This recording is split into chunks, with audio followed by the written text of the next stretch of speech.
The first thing they told me was not about bears, not about storms, not even about getting lost. It was this: don't trust the exit logs after midnight. I remember laughing a little when the senior ranger said it, not because it was funny, but because it sounded like one of those things people say to scare the new guy. Then he slid a thick clipboard toward me. Names, dates, entry times, exit times, and a lot of blank spaces under checked out. Too many. We were sitting inside the Blackridge Forest Ranger Station. The air smelled like wet wood and old coffee. Outside the window, the trees were already dark even though it was only evening, like the forest was impatient for night. People forget to sign out, I said. The senior ranger didn't smile. No, he said quietly, they don't forget. That was the first time I felt it, a small shift in the room, like the lights got a little heavier. He tapped the clipboard. They go in, he said, but sometimes they don't come back the same way. I waited for him to explain. He didn't. Instead, he stood up and walked toward the radio wall. That's when I noticed something strange. Every radio on the shelf was already turned on. Not loud, just static, low and constant, like the forest was breathing through them. He noticed me looking. We keep them on, he said, so we know if someone tries to call in from places they shouldn't be. I frowned, places they shouldn't be. He finally looked at me directly. There are trails in Blackridge that don't end where they should. Another pause. And there are hikers who don't come back the way they left. That was the moment I should have asked for details. I didn't. Something about his voice made me want to stay quiet. He handed me a flashlight, keys, and a map. My first night shift assignment. Simple patrol, highway edge, forest boundary check, nothing deep inside. At least that's what I thought. Before I left, he added one more thing. If you see someone on Highway 37 after midnight, don't approach them. I stopped. Highway 37, I asked. That road is closed. He nodded. It still gets used. Then he turned away like the conversation was already finished. My patrol vehicle felt too quiet as I drove out. The tires rolled over gravel that slowly turned into cracked asphalt. The forest rose on both sides like a wall that didn't want me passing through. Every few minutes I checked the radio. Static. Always static. No matter the channel. At first I told myself it was normal. Old equipment, remote area, bad signal. But then I noticed something else. The static wasn't random. It had rhythm. Like it was repeating patterns. Almost like words hiding under noise. I turned it down. That's when I saw the first sign for Highway 37. Half-bent metal, rusted edges, fresh scratches on it like something had clawed it recently. That shouldn't have been possible. This road was officially shut down years ago. I slowed the vehicle. The forest on the right side opened slightly, revealing a narrow road cutting into the trees. Dark asphalt. Too clean for something abandoned. And colder. I don't know how I knew it was colder, but I felt it through the glass. My radio crackled. Just once. A sound like someone breathing too close to a microphone. I froze. Then it stopped. I told myself to keep driving. I did. But I didn't forget the road. My patrol route ended at the forest boundary checkpoint. A small wooden post with reflective tape and a broken camera. I stepped out to inspect it. Wind moved through the trees slowly. Not strong, just present, like something walking without footsteps. I checked my logbook. Entry confirmed, time recorded. Then I looked at the exit column. And paused. There were names already written there. Fresh ink. Too fresh. My hand tightened around the flashlight. I checked the entry time again. Same names, same handwriting, but I had never written them. A small pressure built in my chest, like the forest was pressing inward. I flipped back a page. The previous shift logs had something strange. Several names were marked entered, but no exit recorded. Dozens of them. But what really caught me was the last line. Do not reconcile after midnight. No signature. Just that sentence. The wind suddenly stopped. Not faded. Stopped. Like someone turned it off. And in that silence, I heard something from the forest. A voice. Not clear, but close enough to make my skin tighten. I turned toward the trees. Nothing there. Then my radio clicked on by itself. A burst of static. Then a word. Check in. I stepped back. My foot hit the truck door. I realized something very slowly. No one else was supposed to be on duty. But the radio didn't sound like a broadcast. It sounded like it was speaking directly to me. Like it knew I was listening. I forced myself to breathe. Dispatch, I said into the radio. Confirm status of Highway 37. Silence. Then static. Then something worse. A faint sound of footsteps. Inside the speaker. Walking. Slow. Getting closer. I turned it off immediately. The forest felt different now, not darker. Just aware. Like something had noticed I was paying attention. I got back into the vehicle and checked the map again. Highway 37 wasn't marked. Not officially. But there was a faint pencil line on the edge of the paper. Fresh. Like someone had added it recently. My fingers followed it. It led deeper into Blackridge Forest than I was supposed to go. And at the end of the line, there was a small note written in tiny letters. Shift 7 never left. I swallowed hard. My throat felt dry. That was the first time I seriously considered turning around. But then the radio turned on again. Without me touching it. This time no static. Just a voice. Calm. Almost tired. New Ranger, it said. I froze. The voice continued. You were briefed incorrectly. My grip tightened. Who is this? I asked. A pause. Then, you are standing closer to Highway 37 than you think. My eyes shifted toward the forest road again. The one I saw earlier. It wasn't visible from here, but I could feel it, like it was still there, just out of sight. Waiting. The voice returned. They don't leave Blackridge Forest the way they entered. A long silence followed. Then one final sentence came through the radio, and this time it made my stomach drop. Check your exit log. I looked down, at my clipboard. Slowly, my hand shaking just slightly now. I flipped to the exit section and saw my own name, already written, with a time stamped in the future, 01:13 a.m. But it was only 11:48 p.m.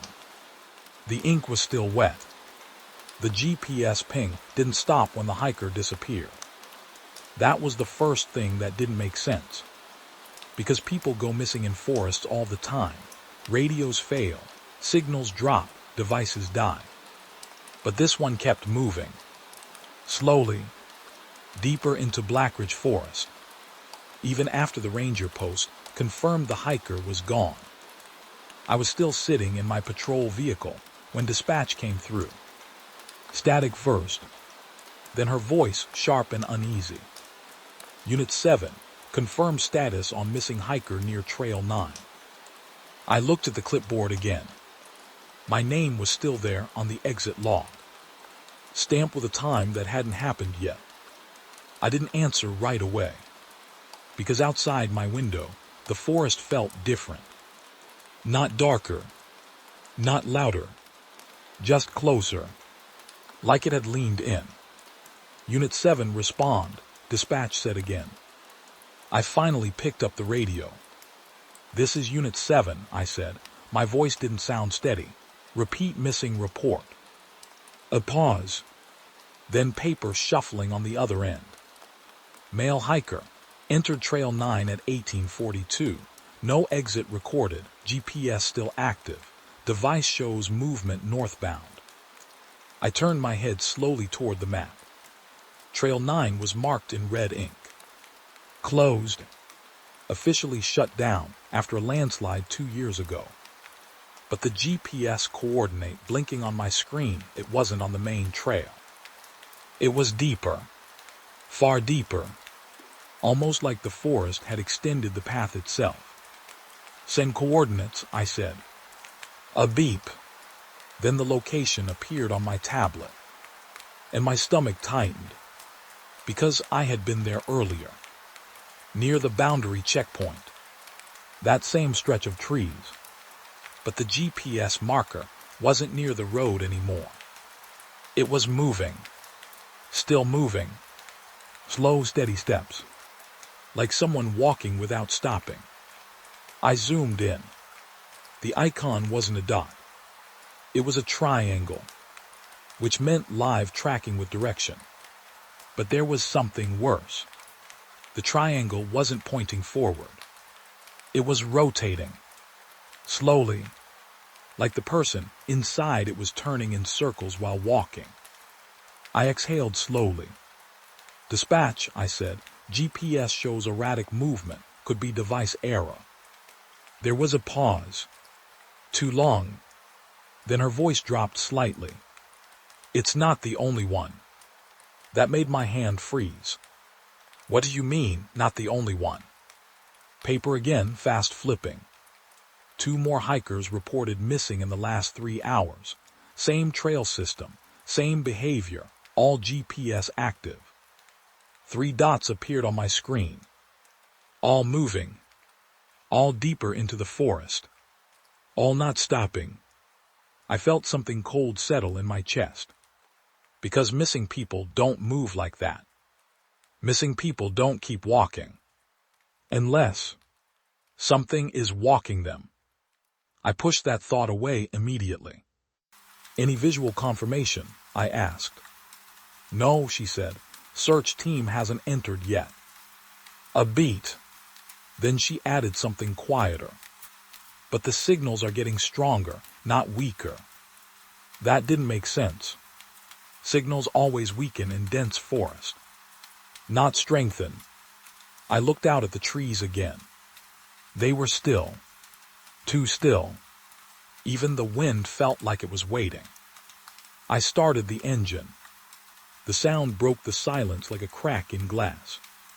My patrol lights flicked on automatically, washing the road in pale white. And that's when I saw it. A figure at the edge of the trees. Just for a second. Standing still. Watching. I blinked. It was gone. I told myself it was stress. New job, night shift. Too much information too fast.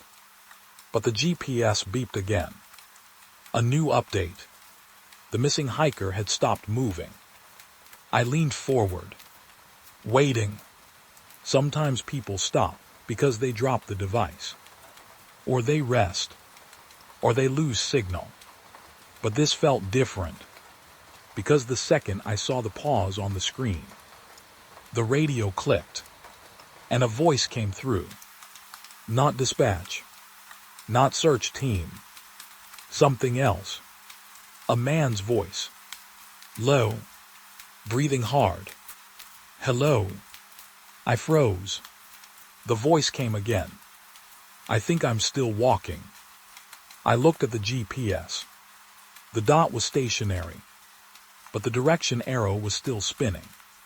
Slowly. Like confusion. Who is this? I said into the radio. A long pause. Then the man answered. I don't know where the trail ended. My grip tightened. You are reporting as missing, I said carefully. Confirm your location. Silence. Then footsteps. Very close to the mic. Crunching leaves. Too loud. Too real. Then his voice came back. I see your lights. My heart dropped, because my control lights were off. I hadn't turned them on yet. I looked at the control panel. They were still off. But outside, something reflected them anyway. Between the trees, faint white glow, moving slowly, like someone walking toward me with a flashlight that wasn't mine. Stay where you are, I said quickly. Search team is en route. But the voice changed. Not panicked anymore. Confused. Wrongly calm. Search team, he repeated. A pause. Then something that made my stomach twist. I already passed them. The radio went silent for a second. Even dispatch stopped speaking. Just dead air. Then suddenly, the GPS ping shifted. The missing hiker's marker moved again. But not north anymore. Not deeper into the forest. It moved sideways, directly toward Highway 37. My throat tightened. That road again. The one that wasn't supposed to be used. The one they told me not to approach. I checked the map physically this time. Old paper map. And there it was. A faint line. Highway 37. Stretching like a wound through the forest. And the GPS marker was heading straight to it. I grabbed the radio. Dispatch confirmed connection between Trail 9 and Highway 37. No answer. Only static. Then the man's voice returned. Closer now. Too close. I think I found a road, he said. My hands went cold. What does it look like? I asked. A pause. Then, it looks like it remembers me. That sentence didn't make sense. But my body reacted before my mind did. I stepped out of the vehicle. Flashlight on. The beam cut through the trees. And for the first time, I saw it clearly. A narrow stretch of asphalt between the forest. Highway 37. But it wasn't empty. Something was standing on it. Far down the road. Not moving. Just waiting. And the GPS signal on my screen was now showing the missing hiker exactly there.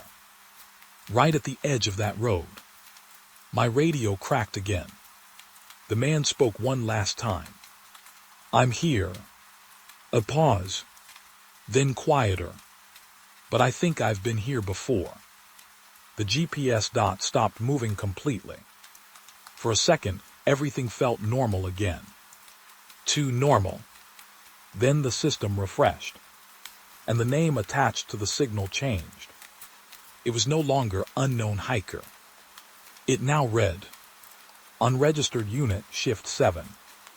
I stared at it. My breath slowed, because I had seen that name before. On the exit logs. On the pages that didn't make sense.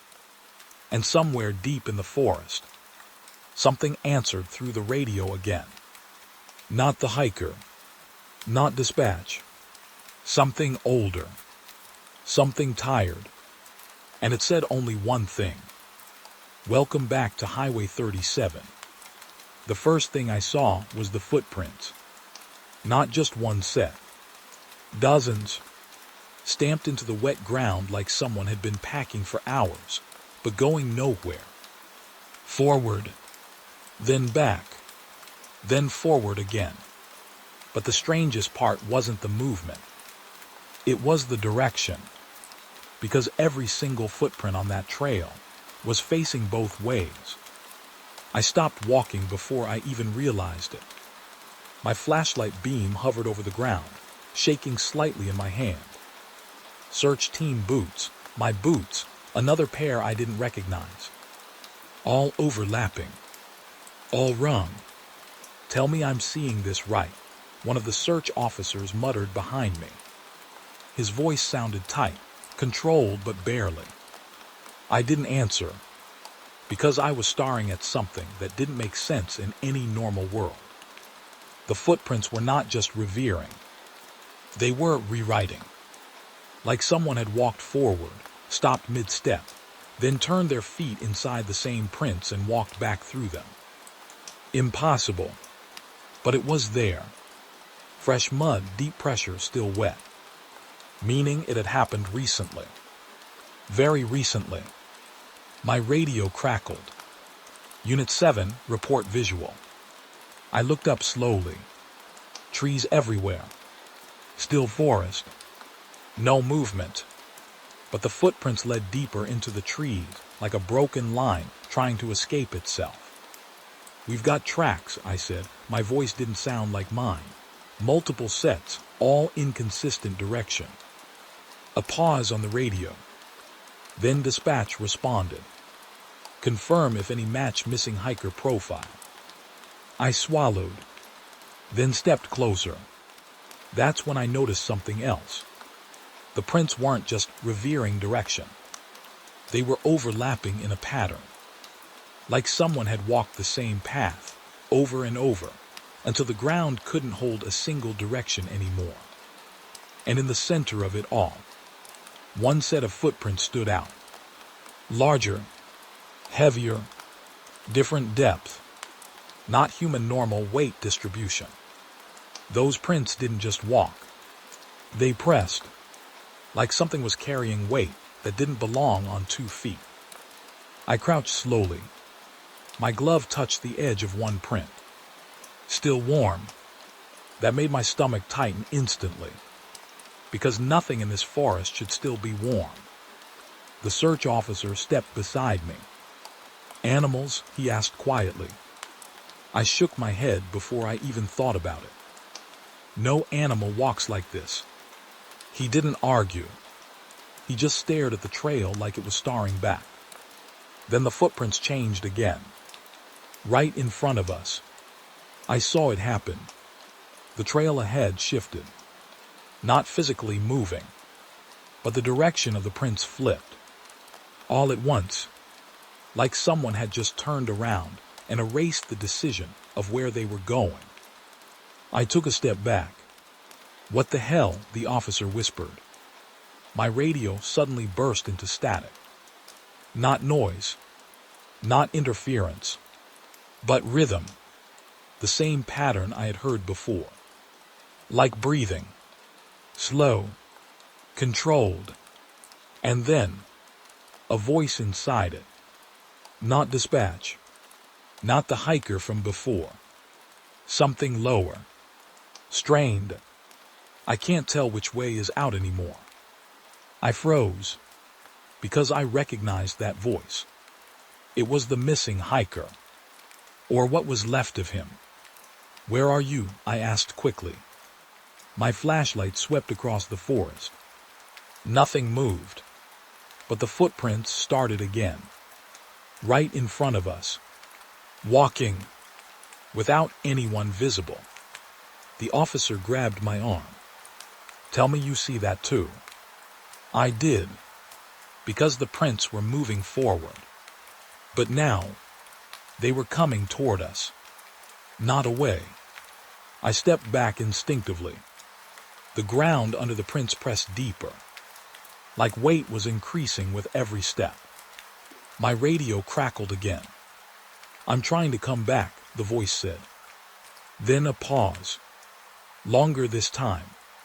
And when it spoke again, it was different. Confused. Closer. Why does it feel like I already passed you? I looked up fast.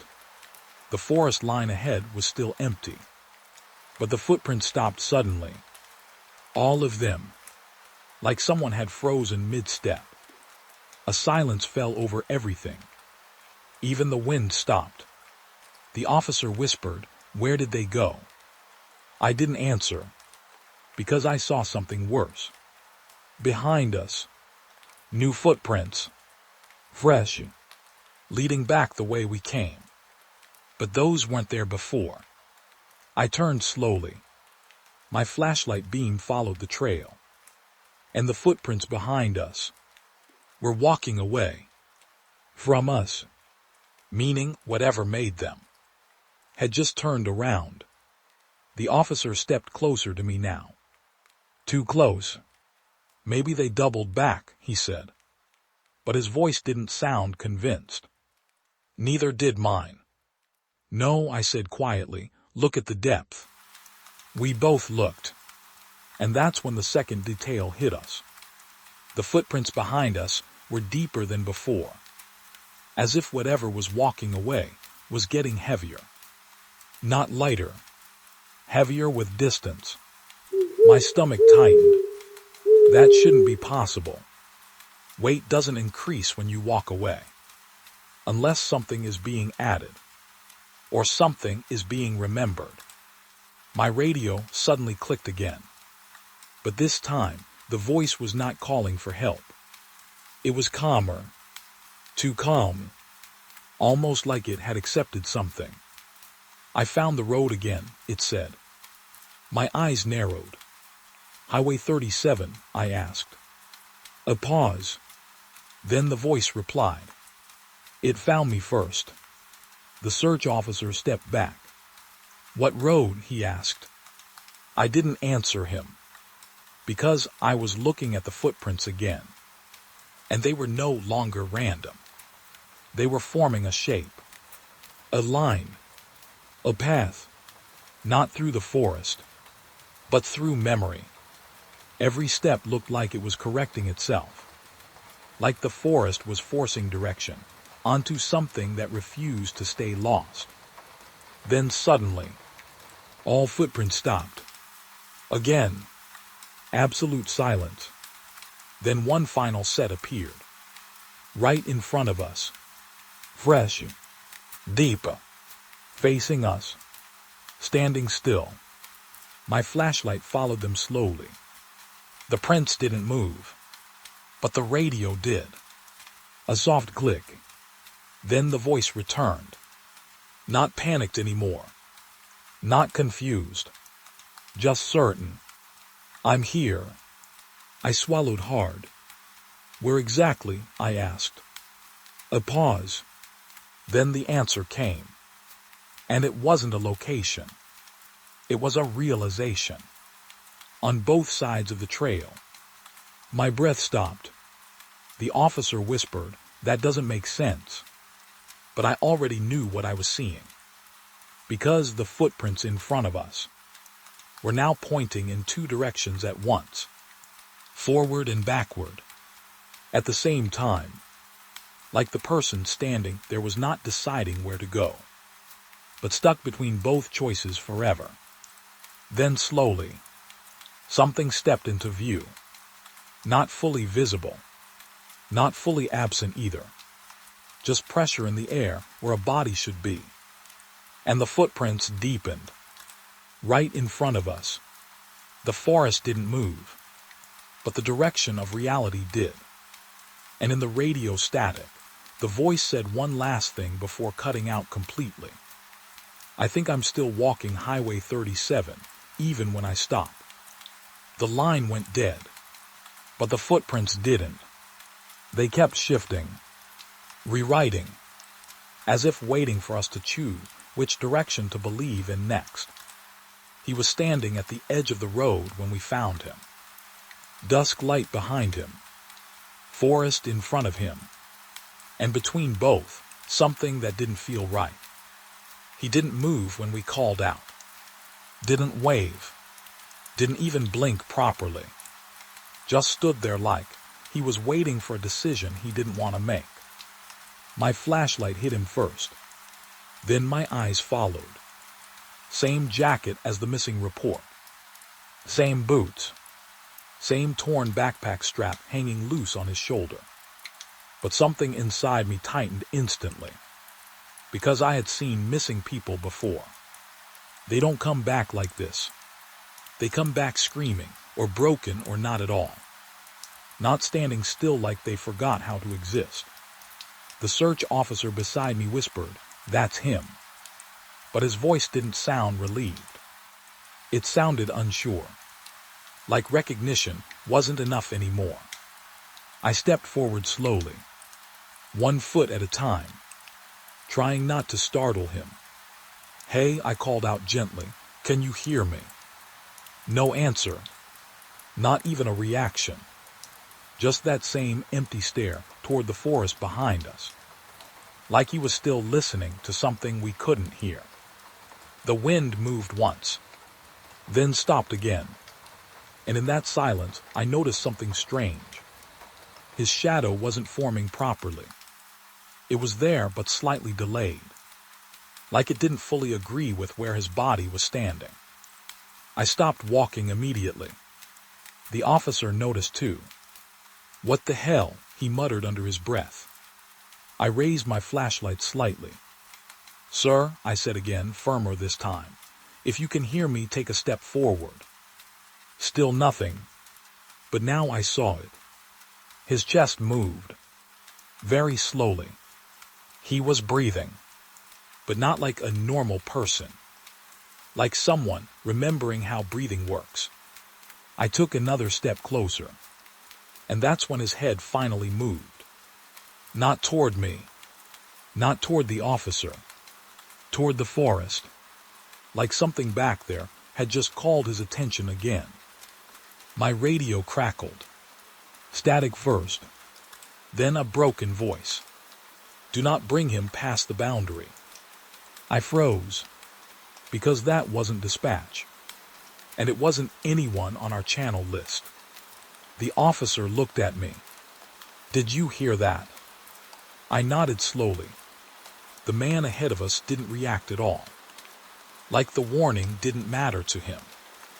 Like he had already crossed whatever line we were standing on. I spoke carefully into the radio. "Identify yourself." A pause. Then the voice came again. Calmer. Too calm. He already came back once. I felt something cold move through my chest. Once. I turned slightly toward the officer.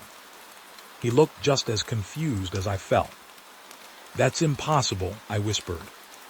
But even as I said it, I looked back at the man. And I noticed something worse. His boots were clean. Too clean. No mud from the forest. No scratches from branches. Nothing that matched the terrain he was supposed to have walked through for days. It looked like he had never actually been inside the forest at all. Like he had been placed there. Not returned. My flashlight flickered once. Then stabilized. The man finally spoke. But not clearly. More like air passing through a closed throat. "I found the road," he said softly. My grip tightened on the flashlight. "Which road?" I asked immediately. He didn't answer right away. Instead, his eyes shifted slightly. Just slightly. Like he was trying to remember something he wasn't supposed to forget. Then he said it. "Highway 37. The officer stepped forward instantly. "That road is closed," he said sharply. "You weren't on any highway." But the man didn't look at him. Didn't acknowledge him at all. Like only I was allowed to hear him. My radio crackled again. This time louder. Almost aggressive. "Do not engage further," the voice said. And then a pause. A strange one. Like it was thinking. Then it added, "He is not fully returned." I looked at the man again. "Not fully returned," I repeated quietly. The man tilted his head slightly. Like he heard the same thing. But didn't understand it either. That's when I saw it. In the reflection of my flashlight glass. Something wrong. The man's reflection wasn't matching him. He was standing still in front of me. But in the glass, he was turned slightly away, looking back into the forest, like part of him never left. My breath caught. I lowered the flashlight slightly. The reflection corrected itself. Or maybe I imagined it. But the feeling didn't leave. The officer stepped closer to the man. "Hey," he said firmly, "look at me." No response. He raised his hand slowly, reached toward the man's shoulder. I wanted to stop him. Something inside me screamed not to. But it was too late. His hand passed through the man, not hitting him, not touching him, just going through, like empty space wearing clothes. The officer froze, pulled his hand back instantly. "What the?" he whispered, shaking. I stepped forward fast. "Move back," I said sharply. The man didn't react. He didn't flinch, didn't even acknowledge it, like nothing had happened at all. But I had seen it. Clearly, he wasn't fully there. Something was missing, or something was still inside the forest instead. My radio suddenly went silent. No static, no voice, just dead air. And in that silence, the man finally turned his head toward me. Fully, for the first time, his eyes met mine, and I immediately felt it. Not fear exactly, something heavier, recognition, like he knew me before I knew him. "You're the new ranger," he said. My throat tightened. "Yes," I answered slowly. A pause. Then he spoke again. "But I already saw you on the road." The officer stepped back slightly. I didn't, because something about that sentence pulled me in. "What road?" I asked again. His lips moved slowly, like the answer hurt. "Highway 37, he said again. Then he blinked, and for a split second, just a fraction of a second, his eyes reflected something behind me. Not the forest, not the road, but a long, empty stretch of asphalt, and something standing at the end of it, watching. I turned instantly, flashlight sweeping. Nothing there, only trees. But when I looked back, the man had shifted slightly closer. Without stepping, without sound, just closer. The officer noticed too. He grabbed my arm. "We should call this in," he whispered. But I didn't move, because I realized something worse. The man wasn't walking toward us. We were standing closer to him without moving, like space itself was bending slightly. My radio flickered back on suddenly, and the voice came one last time. Clearer now, almost tired. "Bring him back to the station." I nodded slowly. Understood. But then the voice added something that made my stomach drop. "Don't let him see reflective surfaces." I looked at the man instantly. Too late, because he had already turned his head toward my patrol vehicle window. And in the reflection, he wasn't there anymore.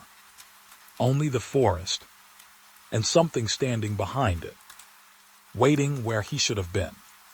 The man whispered softly, almost like an apology. "I think I left part of myself on Highway 37.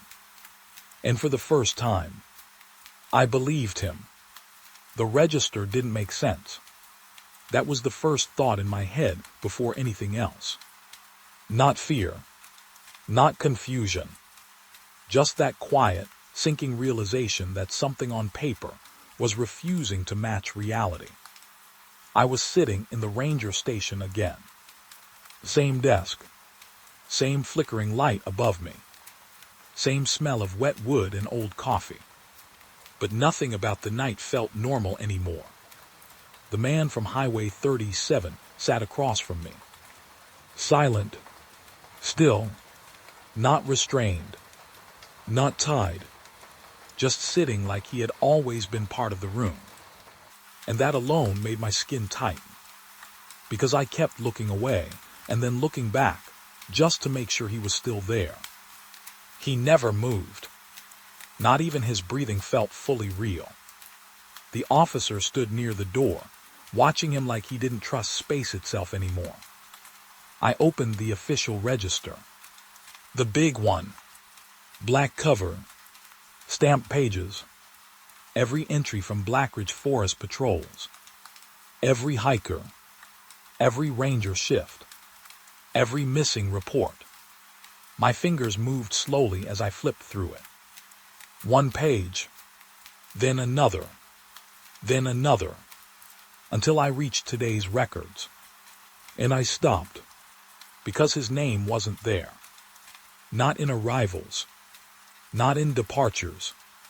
Not in missing reports filed tonight. Nothing. Just blank space where he should have been recorded. I frowned. Checked again. Slower this time. Still nothing. I exhaled. Okay, I whispered to myself. That's just a paperwork delay.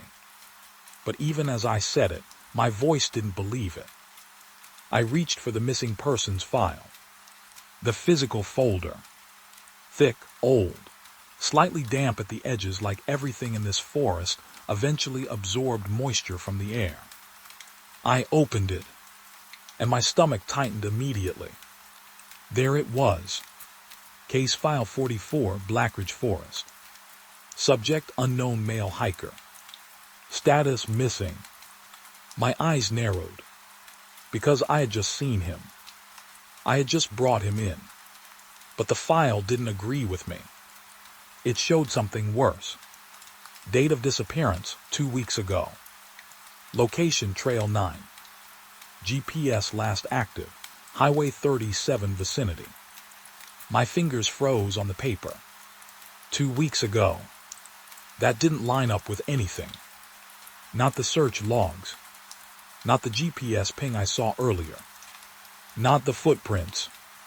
Not anything I had experienced in the last few hours. I looked up slowly. The man was still sitting there, watching me, not blinking. The officer leaned slightly toward me. "What does it say?" he asked quietly. I didn't answer right away, because my throat felt tight. I flipped the page again, and that's when I saw the second line. A note written in red ink. Not printed. Handwritten. Fresh. Too fresh. It said, "Subject has not been recovered. Observation continues."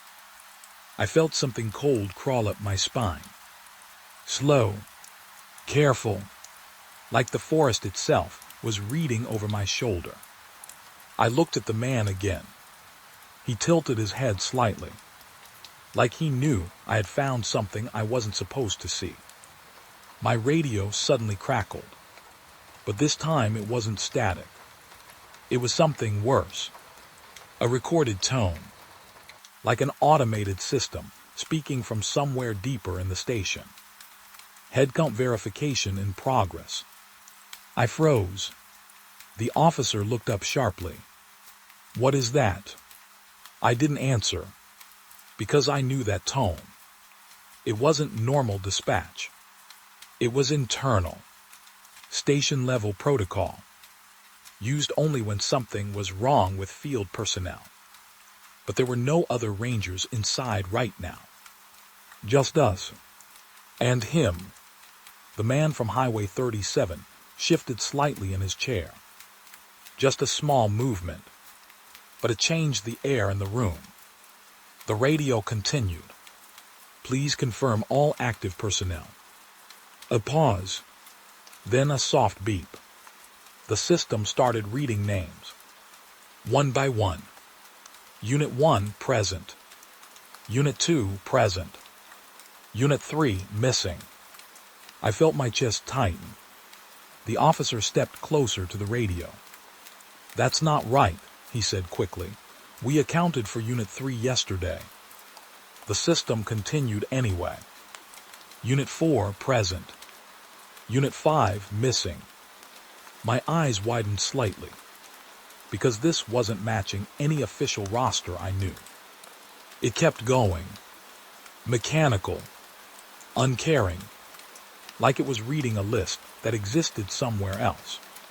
Then, a pause, longer than before, and then the voice said something that made the entire room feel smaller.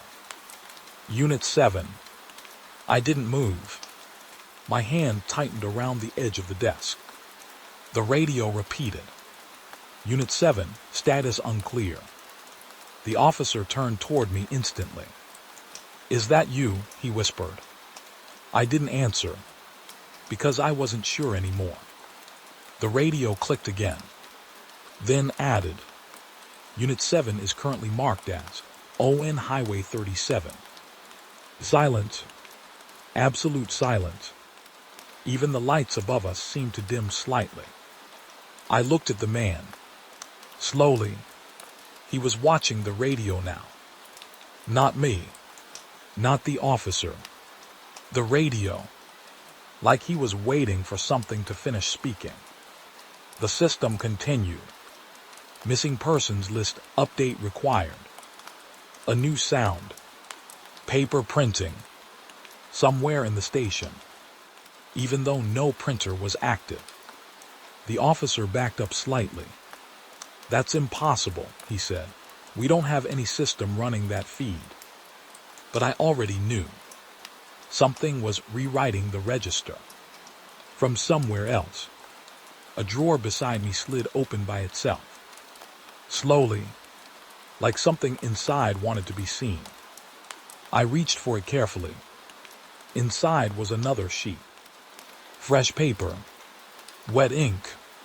I picked it up and immediately felt my stomach drop. It was a headcount sheet, but not just for Rangers, for everything inside Blackridge Forest.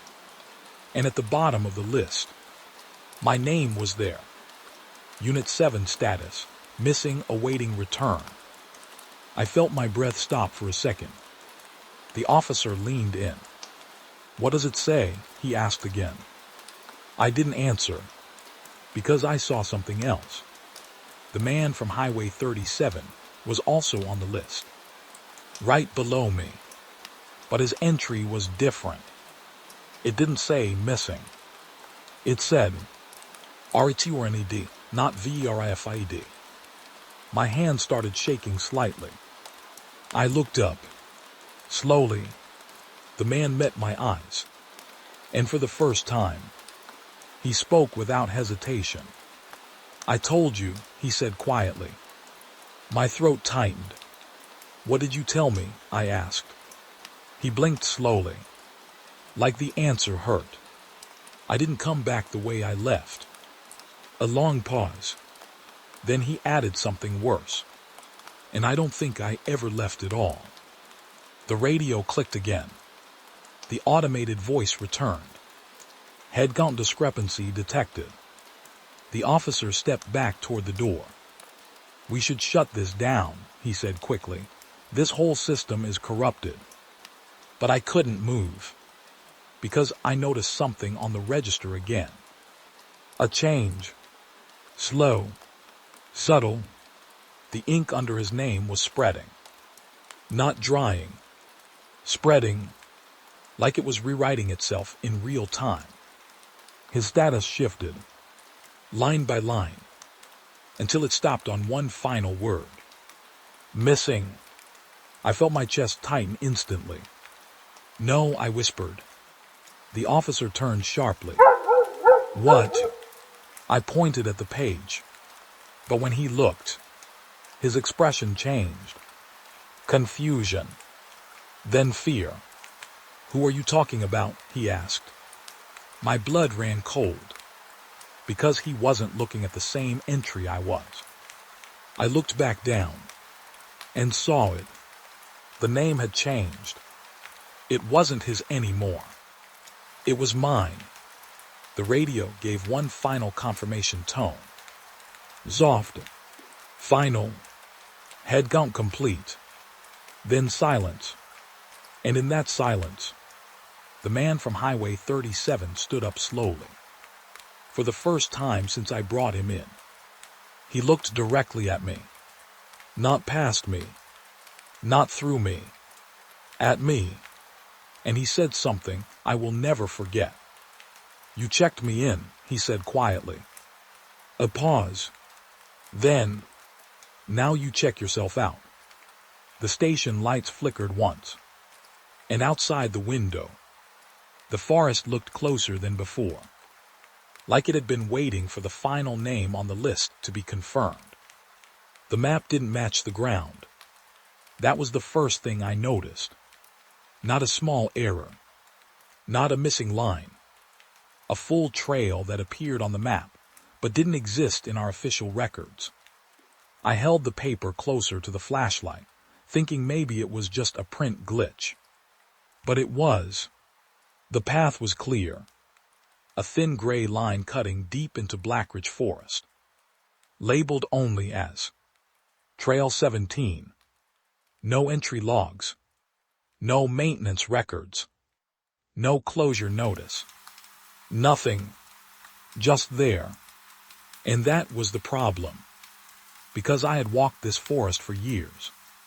And I had never seen it before. The senior ranger noticed my silence. He didn't even look at the map when he spoke. "That one again," he muttered. My grip tightened slightly. "What do you mean again?" I asked. He finally looked up at me. And his eyes weren't surprised. Just tired. Like this wasn't new at all. "It shows up," he said quietly. "Then it disappears. Then it comes back in a different place." I frowned. "That's not possible." He didn't argue. He just tapped the edge of the table. "You should see what happens to the patrol logs when it appears." Something in his tone made me uncomfortable. Like he wasn't warning me. He was remembering something he wished he didn't. I looked back at the map. Trail 17 curved deeper than any approved route. Too deep. Almost like it avoided the normal geography of the forest. Like it didn't belong to it. My radio crackled suddenly. Sharp. Then silence. Then a soft burst of static that felt too structured. Like it had rhythm. The senior ranger noticed it too. He stood up immediately. "Don't respond to that yet," he said. I looked at him. "Why?" He hesitated. Then he said the one thing that made my stomach tighten. "Because we don't have a patrol assigned there."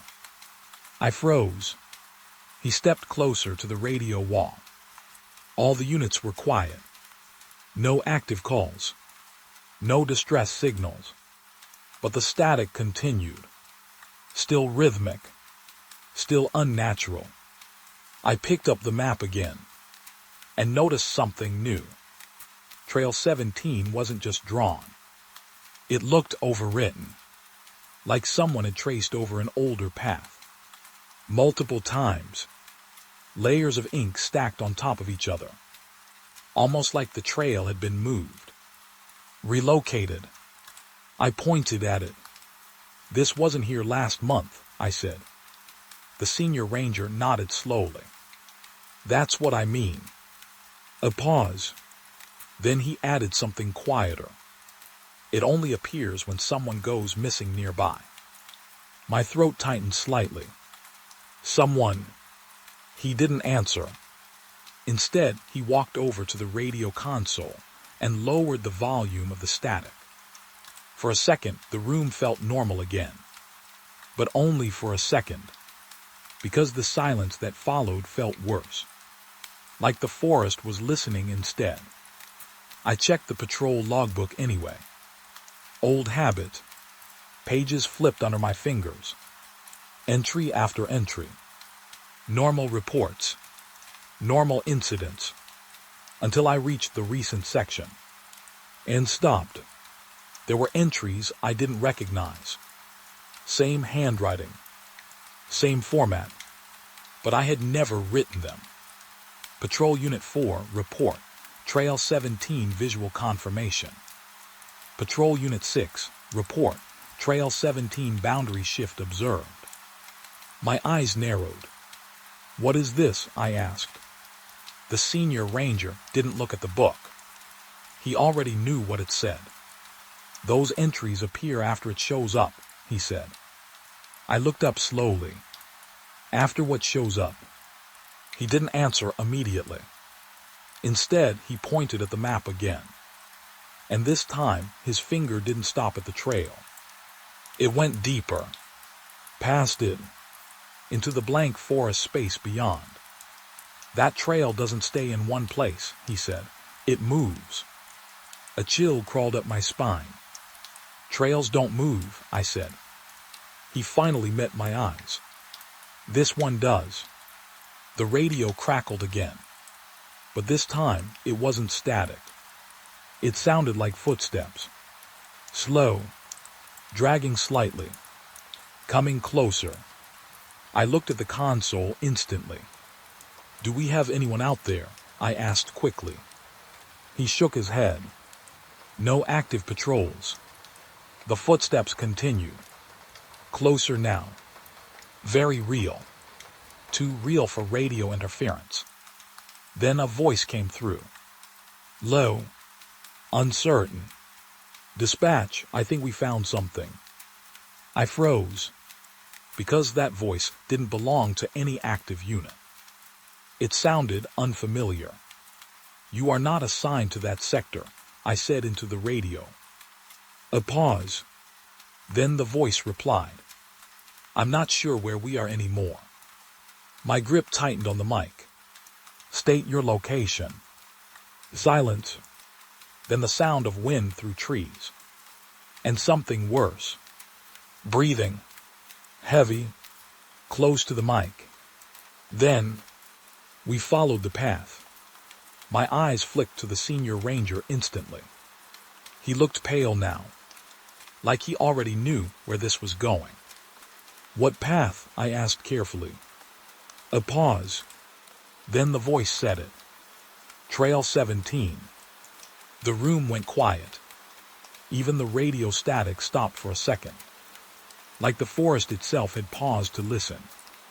The senior ranger whispered, almost to himself. That's not possible. I turned the volume down slightly. Confirm coordinates, I said. The voice responded slowly. We can't find the trail back. Then a small shift in tone. Confusion. Fear creeping in. It wasn't there before, the voice added. My stomach tightened. I looked at the map again. And I swear on everything. The line of Trail 17 had shifted slightly. Just a few millimeters. But enough to be wrong. Enough to be moving. The senior ranger grabbed the map from me. His hands were steady, but his jaw was tight. This is why we don't acknowledge it, he said quietly. I frowned. Acknowledge what? He didn't answer. Instead, he looked at the radio and said one sentence I didn't understand at first. If they name it, it stays longer. A cold silence followed. Then the radio crackled again. But now there were two voices. Overlapping. Confused. One calling for help. One repeating something under their breath. Like they were reading something they didn't understand. I leaned closer. Repeat your last transmission, I said. But instead of answering, the voice changed. And this time it said something that made my chest tighten instantly. Why does the map say we already left? I looked at the senior ranger. He looked back at me. And for the first time, he looked genuinely afraid. The radio went silent again. But the map on the table didn't. Because now, right at the edge of Trail 17, there was a new mark. Fresh ink. A small circle. And inside it, written in handwriting that wasn't mine, was a note. Entry confirmed. I swallowed hard. What does that mean? I asked quietly. The senior ranger didn't answer right away. He just stared at it. like he was counting something in his head. Then he said the worst possible thing. It means someone just stepped onto it. The radio clicked once more, and a final voice came through. Calm. Too calm. I think the trail is choosing where we go next. Then silence, and outside the station window, the forest line shifted, just slightly, like something between the trees had just taken its first step toward us. The radio shouldn't have been on. That was my first thought when the static started, because there was no active patrol on Trail 17. None. No units assigned, no scheduled check-ins, no emergency alerts. Yet the radio kept breathing. Slow, unstable, like something on the other side was trying to remember how voices worked. I was standing in the ranger station when it came through. Late shift. Empty room. Only the map table glowing under the weak yellow light. Then the static hit harder and turned into something almost structured. A pattern, like footsteps made of sound. I leaned closer without thinking. And that's when the voice came. Dispatch, do you copy? I froze. That wasn't one of ours. The tone was wrong. Too close. Too personal. I reached for the radio slowly. This is dispatch, I answered. State your unit. A pause. Then breathing. Heavy, uneven.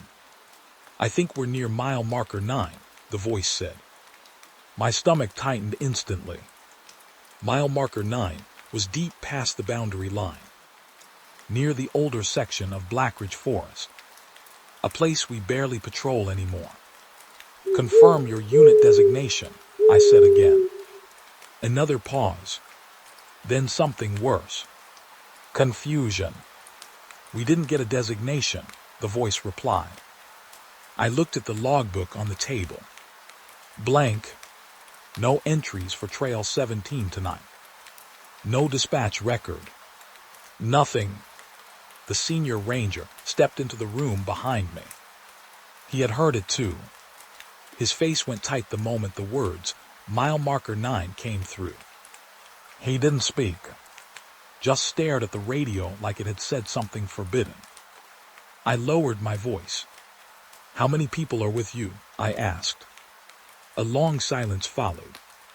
Then the voice answered. I think 3. My eyes flicked to the senior ranger. He shook his head slightly. That wasn't possible, because no team had gone out. No rescue unit. No hikers logged missing near that area today. Identify yourselves, I said firmly. Static returned for a second. Then the voice broke again. 2 of us were checking Trail 17. My grip tightened. Trail 17 again. The trail that didn't stay in place. The trail that shouldn't exist consistently. The senior ranger finally spoke, low and sharp. Ask them what they see. I nodded. Report visual surroundings, I said into the radio. A pause.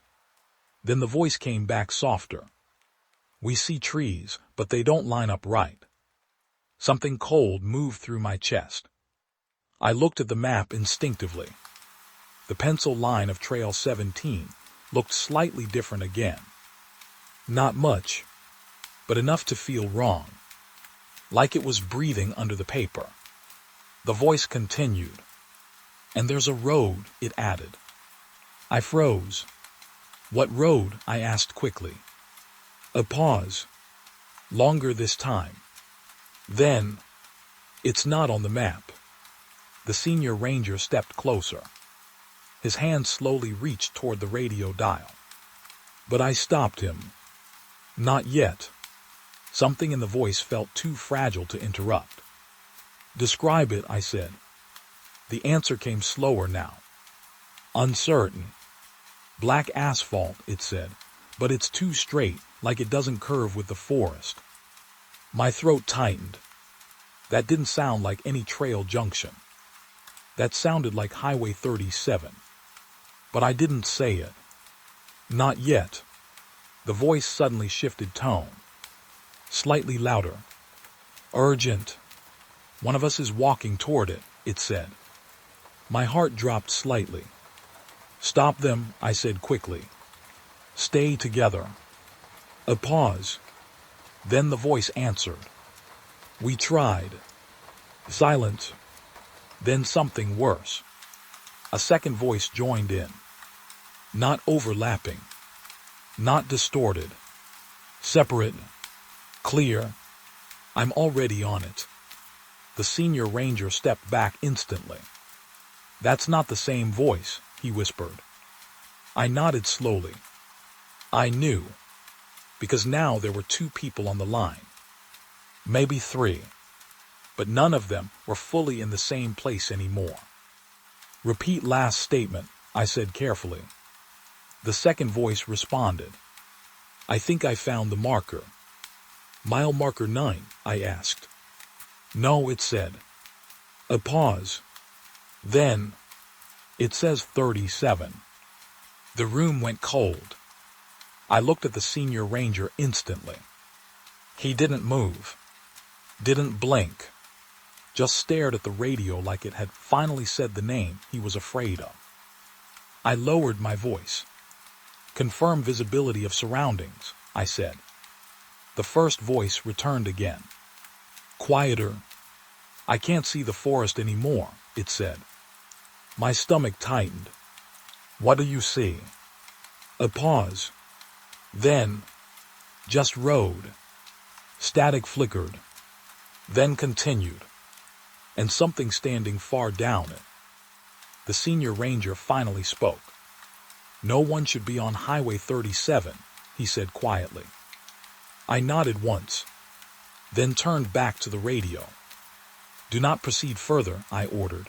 Stay where you are. A pause. Then the first voice answered. We're not walking forward anymore. My grip tightened. What does that mean? The answer came slowly. We think the road is moving us. The radio crackled violently for a second. Then both voices overlapped briefly. Confused. Fractured. I can't turn back. I already turned back. I think I saw the station lights. I froze. Station lights. I looked around instinctively. Our station was dim. Only one exterior light active. But the voice continued. They're getting closer, one of them said. My pulse quickened. Who is getting closer? I asked. No answer. Only breathing. Then, footsteps. Through the radio. Not outside. Inside the signal. Slow. Dragging. Like something walking through broken space. The senior ranger grabbed the emergency log sheet. Started scanning it quickly. His hand stopped suddenly. What is it? I asked. He didn't answer immediately. Then he turned the paper toward me. And my stomach dropped. Because under active missing reports, Trail 17 had appeared again. But this time, there was a new note written beneath it. Fresh ink. Too fresh. It said, observation shifted to mile 9. I looked up instantly. Shifted, I whispered. The senior ranger nodded slowly. It moves where the reports go, he said. The radio clicked again. The second voice returned. Calmer now. Almost accepting something. I think I see a sign, it said. I leaned closer. What does it say? A pause. Then, mile marker 37. My breath stopped. Because now I knew what was happening. They weren't near Trail 17 anymore. They were being redirected. Slowly, away from everything known. Towards something that didn't exist on official maps. The senior ranger whispered, don't let them continue. I grabbed the mic. Listen to me, I said firmly. Turn back immediately. Do not proceed toward that road. Silence. Then the first voice answered. We already did. My stomach dropped again. What do you mean? I asked. A pause. Then the final line came through. And it was the clearest one yet. We turned back, but the road stayed ahead of us. The radio went silent. For a moment. Too quiet. Then one final crackle. And a whisper. Close. Too close. I think mile marker 9 is behind us now. The line went dead. But the map on the table didn't stay still. Because Trail 17 had shifted again. And now, it pointed directly toward Highway 37. The first signpost wasn't just broken. It looked punished, like something had been hitting it from both sides for a very long time. I stood there on the edge of the forest road, flashlight trembling slightly in my hand, staring at the metal pole buried in the dirt.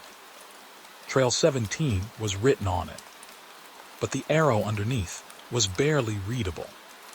Bent inward, twisted like someone had grabbed it from both directions at the same time and pulled. I didn't say anything at first. Neither did the search officer behind me. He just exhaled slowly. That doesn't look like weather damage, he said. No, it didn't. I stepped closer. The surface of the sign wasn't just rusted. It had deep impact marks. Not random. Not scattered. Controlled. Like something had hit it again and again, trying to change what direction it pointed. My flashlight swept across the forest line. Still. Too still. Then I noticed something worse. Another signpost deeper into the trees. And it was also damaged. But slightly differently. The arrow wasn't just bent. It was reversed. Like it had been forced to point backward after it had already been set. I frowned. This trail doesn't stay stable, I muttered. The officer looked at me. What do you mean? I didn't answer immediately, because I was already walking toward the next sign. Each step felt heavier. Not physically, mentally, like the forest was paying attention now. The second signpost stood about 20 meters in. Same design, same structure, but worse damage.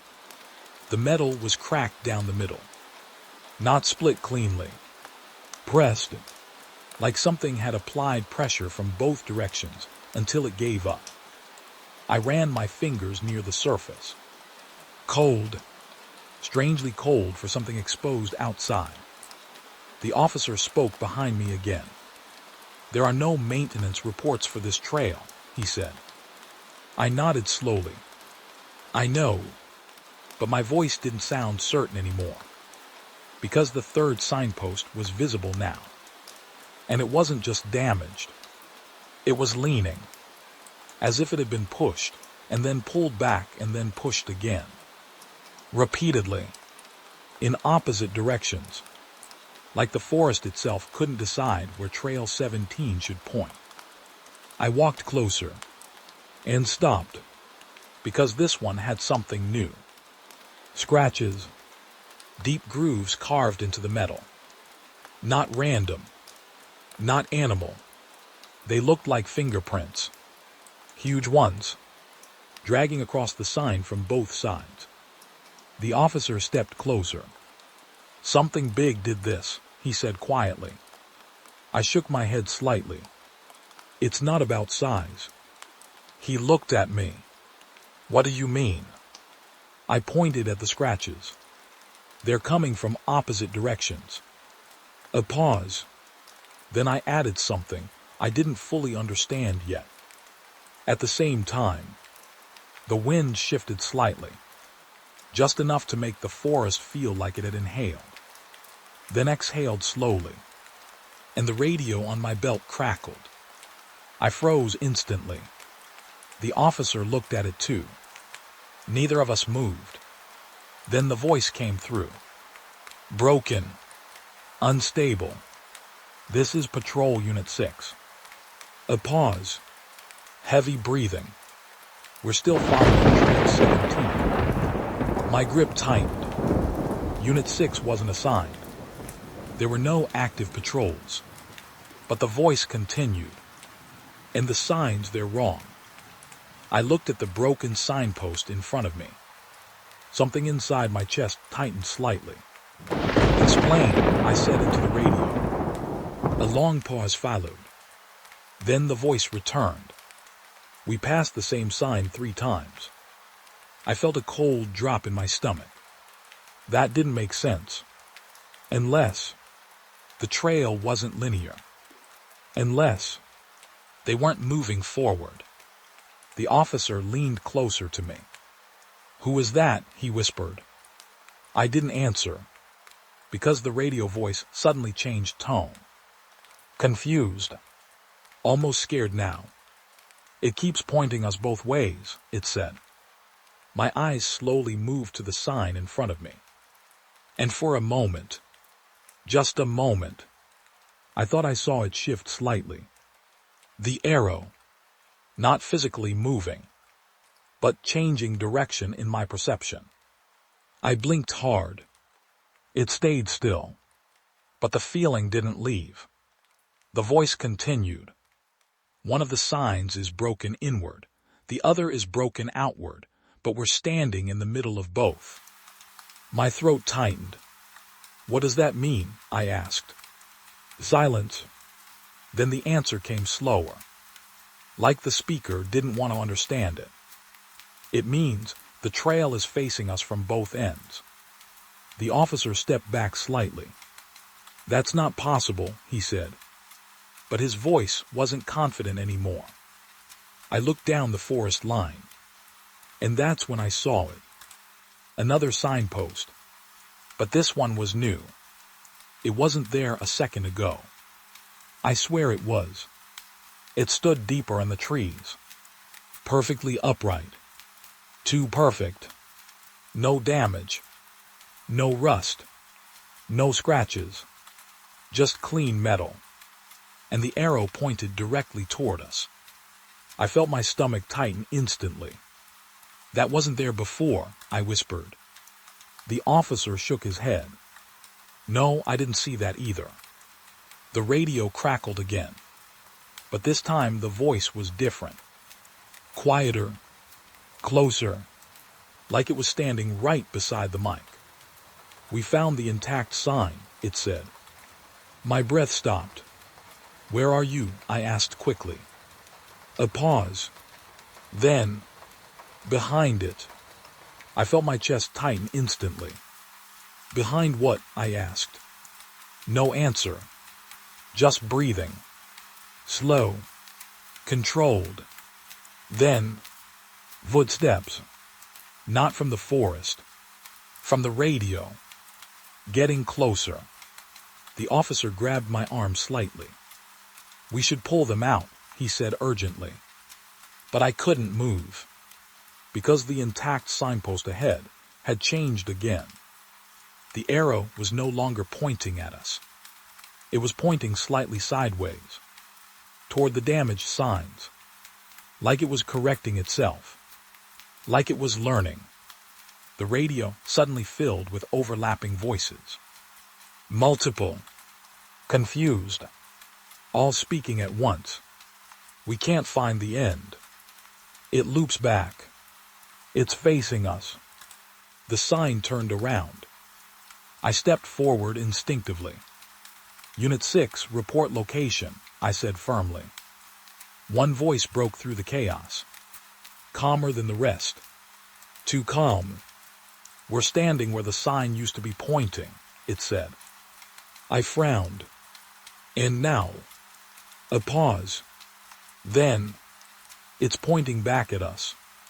I looked again at the clean signpost and realized something that made my skin tighten. It wasn't damaged because it hadn't been used yet. It was waiting.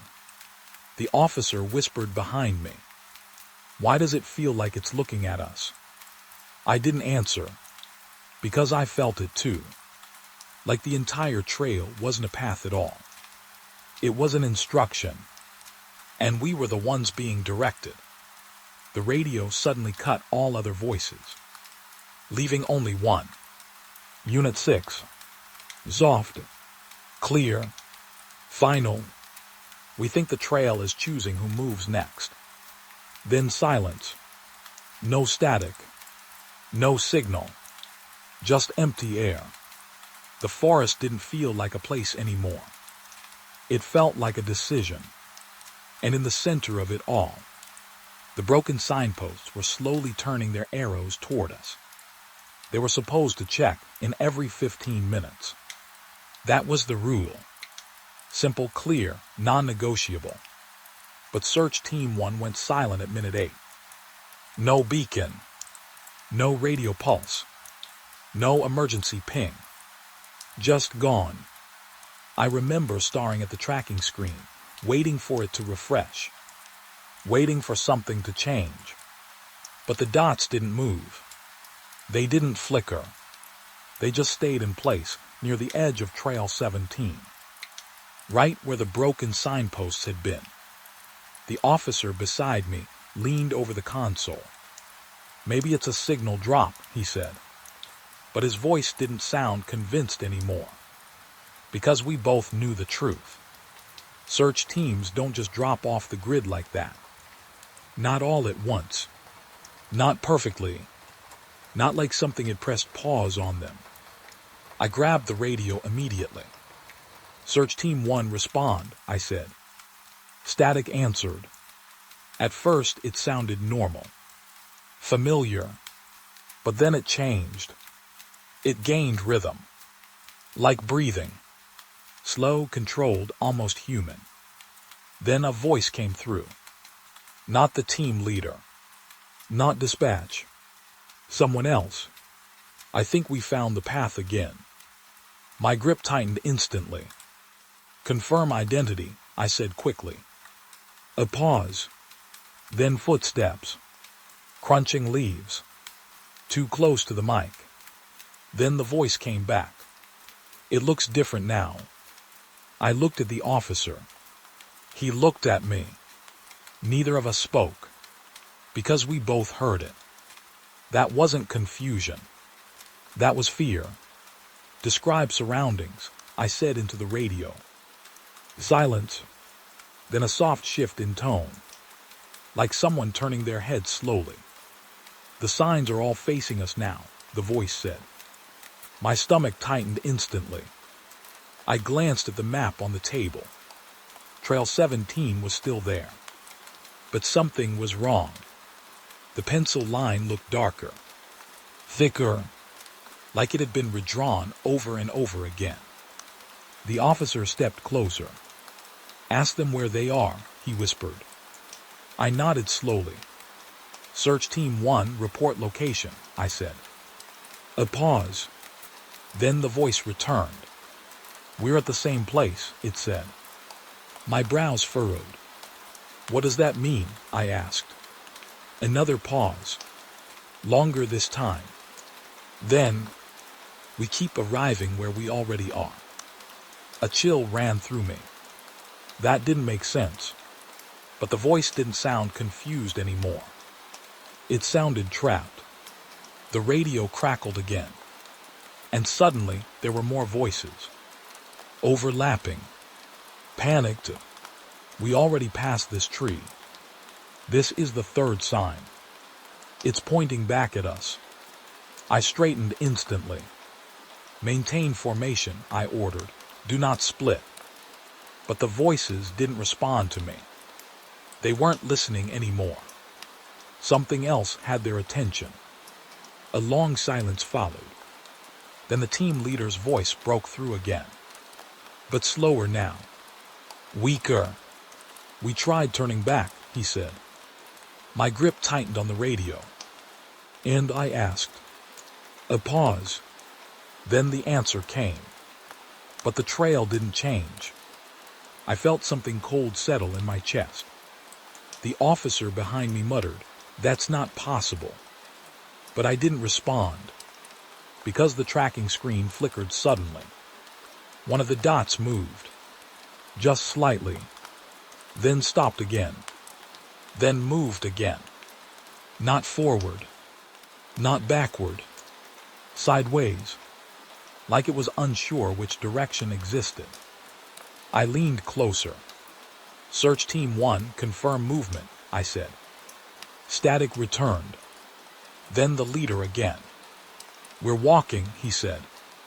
A pause. "But the forest isn't moving with us." My eyes narrowed. "What do you mean?" I asked. A longer silence followed. Then, "It feels like we're standing still, but the world is rotating around us." The officer stepped back slightly.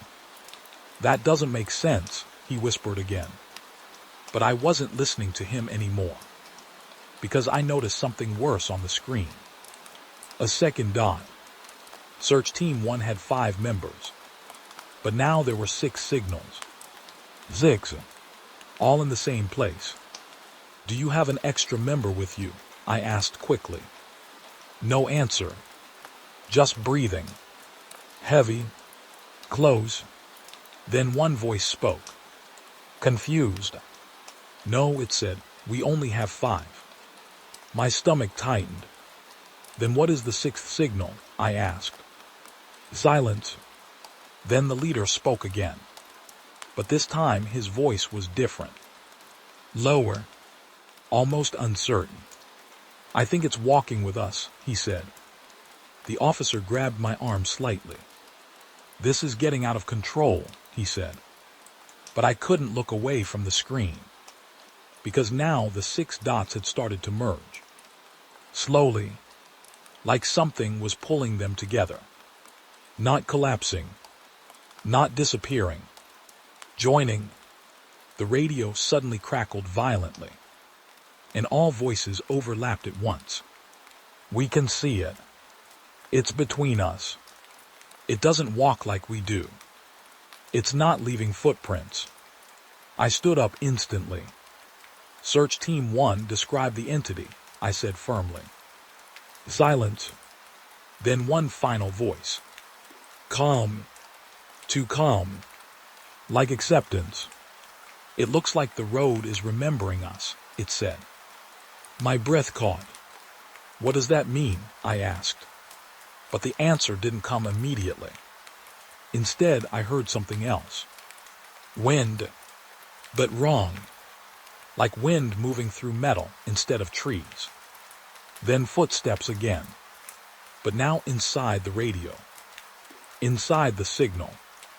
Getting closer. And closer. The tracking screen flickered one more time. And all 6 dots stopped moving. Perfectly still. Then, one disappeared. Then another. Then another. Until only one remained. The leader's signal.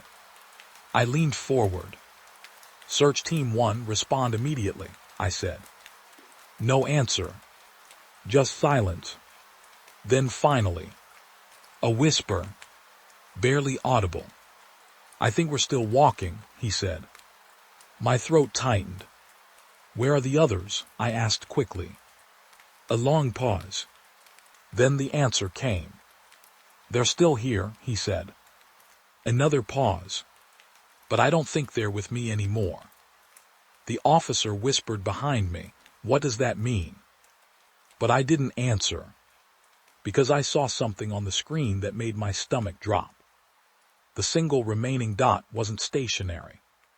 It was moving. Slowly. Toward Highway 37. The same direction everything else had started pointing toward. I grabbed the radio tighter. "Do not proceed any further," I ordered. "Hold position." A pause. Then the leader spoke again. But this time, he sounded closer, like he was right outside the station. "We didn't choose to move," he said. I froze. "We just noticed we were already closer." My breath stopped. The officer turned toward the window. Slowly, I followed his gaze. And for a second, just a second, I thought I saw headlights. Deep in the forest. Not approaching. Just waiting. The radio crackled one last time. And the leader whispered, "I think search team 1 is still here, but we're not inside them anymore." Then silence. Complete silence. And on the tracking screen, the final dot disappeared. But the system didn't show lost signal. It showed something else. Something worse. ARRIVED. It didn't stay in one place. That was the first thing I noticed when I checked the morning map. Trail 17 had moved. Again. Not slightly. Not a correction. It had shifted across the entire grid, like someone had picked up the forest and placed it somewhere else overnight. I stared at the printed map for a long time, waiting for it to make sense. It didn't. The senior ranger came up behind me, still half asleep, coffee in hand. "What's wrong?" he asked. I didn't answer at first. I just pointed. His eyes followed my finger, and I saw the exact moment his expression changed. The confusion first, then disbelief, then something heavier, something closer to fear. "That trail was near mile marker 9 yesterday," he said slowly. I nodded. "Now it's near 37, I said. He didn't respond, just set the coffee down too carefully. Like even small movements might wake something up. We checked the official system next. Digital maps, GPS overlays, satellite logs. All of them showed the same thing. Trail 17 had relocated overnight. Not just shifted coordinates. It had reconnected to different paths, different terrain, different entry points. Like it had been rewritten.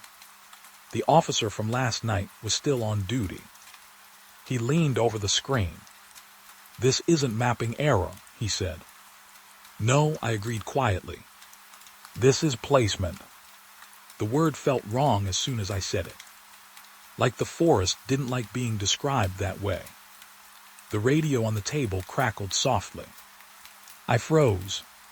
The senior ranger didn't move either. We both listened. But nothing came through.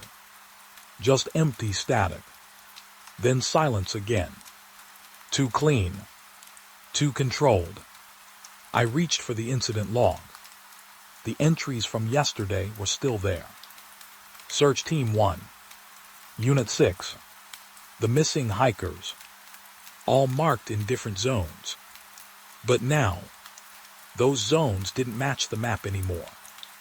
I flipped the pages slowly and felt my stomach tighten, because every single reference to Trail 17 had been edited.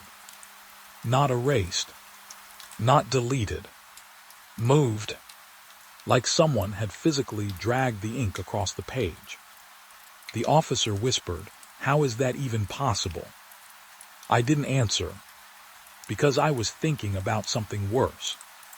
If the trail moved, then everything connected to it moved too. Including people. Including search teams. Including us. The senior ranger finally spoke. "We need boots on ground," he said. "No radio this time, no tracking." I looked at him. "That's how Unit 1 disappeared," I said. He nodded slowly. "I know." But his eyes didn't change. Because he already knew we didn't have a choice anymore. If we didn't confirm where Trail 17 was, it would keep rewriting itself until nothing matched reality anymore. We geared up in silence. No one joked. No one rushed. Even the equipment felt heavier than usual. Like it didn't want to go back into the forest. When we stepped outside, the air felt wrong. Still. Not peaceful. Still like something holding its breath. The forest line in the distance looked the same. But it didn't feel the same. It felt shifted, like a painting hung slightly off-center. We drove out in one truck. No conversation. Just gravel under tires and radio static that never fully went away. Halfway there, I noticed something on the roadside. A wooden signpost. Trail 17. I told the driver to stop. He hesitated, but he did. We got out slowly. The sign was upright. Perfect condition. No damage. No scratches. No bending. That alone made my skin crawl. Because yesterday, all of them were broken. I walked closer. The arrow pointed left. Clean engraving. Fresh wood. Like it had been carved last night. The senior ranger crouched beside it. "This wasn't here yesterday," he said. I nodded. "I know." He ran his hand near the surface, then pulled back immediately. "It's warm," he said. That made my stomach tighten instantly. Wood doesn't stay warm overnight in this temperature. I leaned closer, and that's when I noticed something else. The ground beneath the sign wasn't normal soil. It was disturbed, freshly compressed, like something heavy had stood here for hours, and then moved. I looked up the direction the sign pointed. Dense forest, same as always, but now it felt arranged, too aligned, too intentional, like someone had designed the spacing between the trees. The officer from the truck called out, "Sir, you need to see this." We turned. He was holding a handheld GPS unit. The screen flickered, then stabilized, then flickered again, finally locking onto a signal. But the coordinates weren't ours. They weren't even in the park database. They read, Trail 17, active location updated. The senior ranger frowned. "That's not a real tag," he said. But I could already feel something in my chest tightening. Because the GPS wasn't finished. It updated again, and again, each time shifting slightly, like it was searching for something that refused to stay still. Then it stopped. One final update appeared, and my breath caught, because it showed the same thing. Highway 37. The officer stepped back. "That's impossible," he said. But no one answered him, because the signpost beside us creaked, just slightly, like wood adjusting to pressure. We all turned slowly. The arrow had changed direction. It was now pointing the opposite way, back into the forest. The senior ranger whispered, "It's responding to us." I didn't ask what he meant, because I already felt it too. Like the forest wasn't a place anymore. It was reacting, adjusting, correcting itself based on where we stood. The radio on my belt suddenly turned on by itself. Static filled the air. Then a voice. Soft. Familiar. "Search Team 1. Or what was left of them." "We see the sign again," it said. My throat tightened. "Where are you?" I asked immediately. A pause. Then, "We're wherever it points." I looked at the sign. It pointed into the forest. Slowly now. Almost deliberately. The senior ranger grabbed my arm. "We shouldn't follow that," he said quietly. But I didn't move, because the GPS in the officer's hand updated one last time, and the words that appeared made everything go cold. "You are on Trail 17. Location status shifting." The forest line ahead of us felt closer than it should have, like it had moved toward us while we weren't looking. And somewhere deep inside it, something else was already waiting for us to take the next step.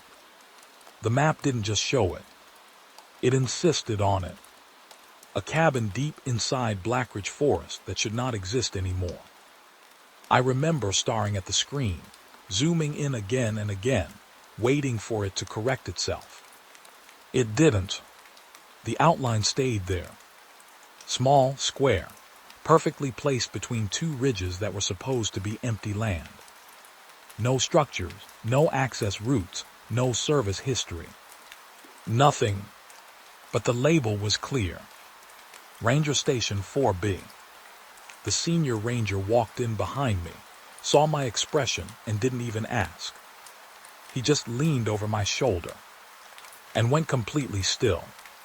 That was demolished, he said quietly. I nodded once. Yes. A long silence followed. The kind that feels like something is listening through it. He pulled the old paper archives from the cabinet himself. Dust everywhere, like the file hadn't been touched in years. He flipped through pages fast at first, then slower, then stopped. His finger stayed on one line too long. He turned it toward me. Official decommission record, he said. I read it. Ranger Station 4B demolished, year 2003.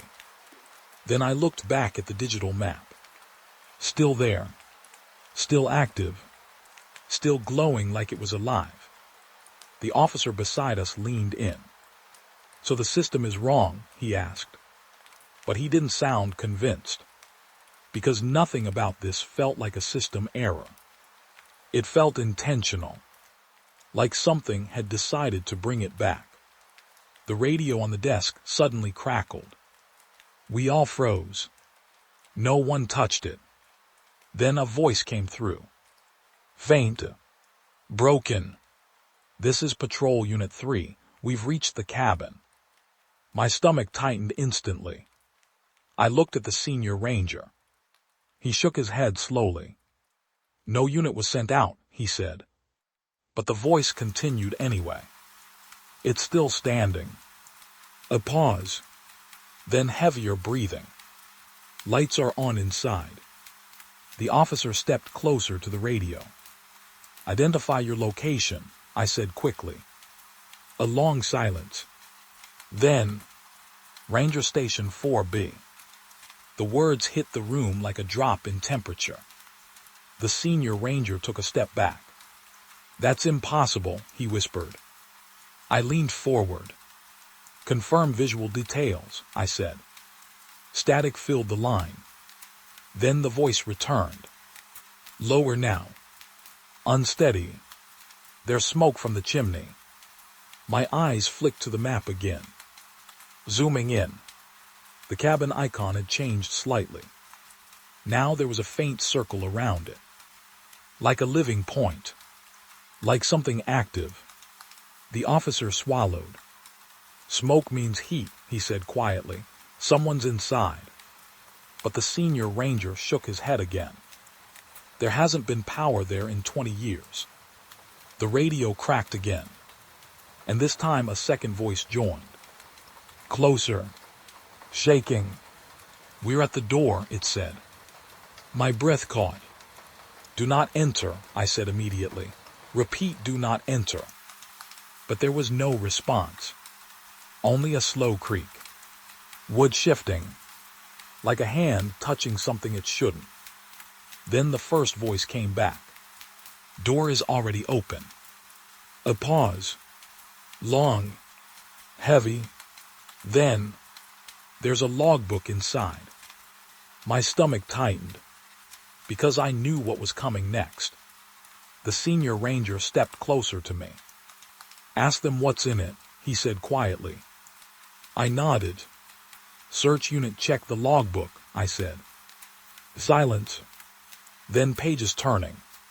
Slow. Careful. Too careful. Like they were afraid of touching it. Then the voice spoke again. Confused. It has names, it said. I froze. What names? I asked. Another pause. Then, hours. The room went completely still. Even the air felt locked. The officer whispered, "That's not possible." But the radio didn't care. The voice continued, "There are entries from before we arrived." My chest tightened. "Read them," I said. A long silence followed. Then the voice returned, quieter now, like it was standing closer to something it didn't want to see. Unit 3, entered at 0914. A pause. Unit 3 still inside. My hand slowly curled into fists. The senior ranger shook his head. "No," he muttered, "that station was emptied years ago." But the radio crackled again. And now the voice changed tone. Not confusion anymore. Fear. "We didn't see anyone inside," it said. Then a pause. "He just signed for us." I felt something drop in my stomach. I repeated. Another pause. Then, the ranger at the desk. The officer looked at me sharply. "There is no ranger assigned there," he said. But even he didn't sound certain anymore. The radio suddenly filled with movement. Footsteps inside wood. Slow, measured, like someone walking through a narrow hallway. Then a chair creaked. Then paper sliding. Then a pen. My throat tightened, because I knew that sound. A logbook being written in. The senior ranger whispered, "Turn it off." But I couldn't. Not yet, because the voice came back one last time. And it was different. Calm. Too calm. "We are officially checked in," it said. A pause. Then, "Ranger Station 4B is active again." The radio clicked. Silence followed. But the map on the screen didn't stay still. The cabin icon flickered. Once, twice, then expanded. Slowly, like it was becoming realer the longer we looked at it. The officer stepped back from the screen. "Why is it getting brighter?" he asked. No one answered, because I noticed something worse. A second icon had appeared beside the cabin. Small, moving, heading toward it. Slowly, deliberately. The senior ranger leaned in. "That's not in the system," he said. But I didn't need confirmation, because the radio crackled one last time. And a voice came through again. Not from inside the cabin. From somewhere closer. Much closer. "We're not checking in anymore," it said softly. My blood went cold. "We're being recorded." I turned slowly toward the window. The forest outside was still. Too still. And for a second, just a second, I thought I saw light flickering between the trees. Like a cabin that shouldn't exist, was already watching us back. We were halfway through the patrol route when I saw it.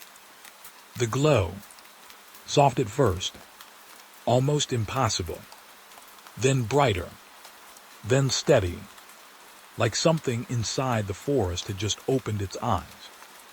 I leaned forward in the truck seat. "Stop the vehicle," I said immediately.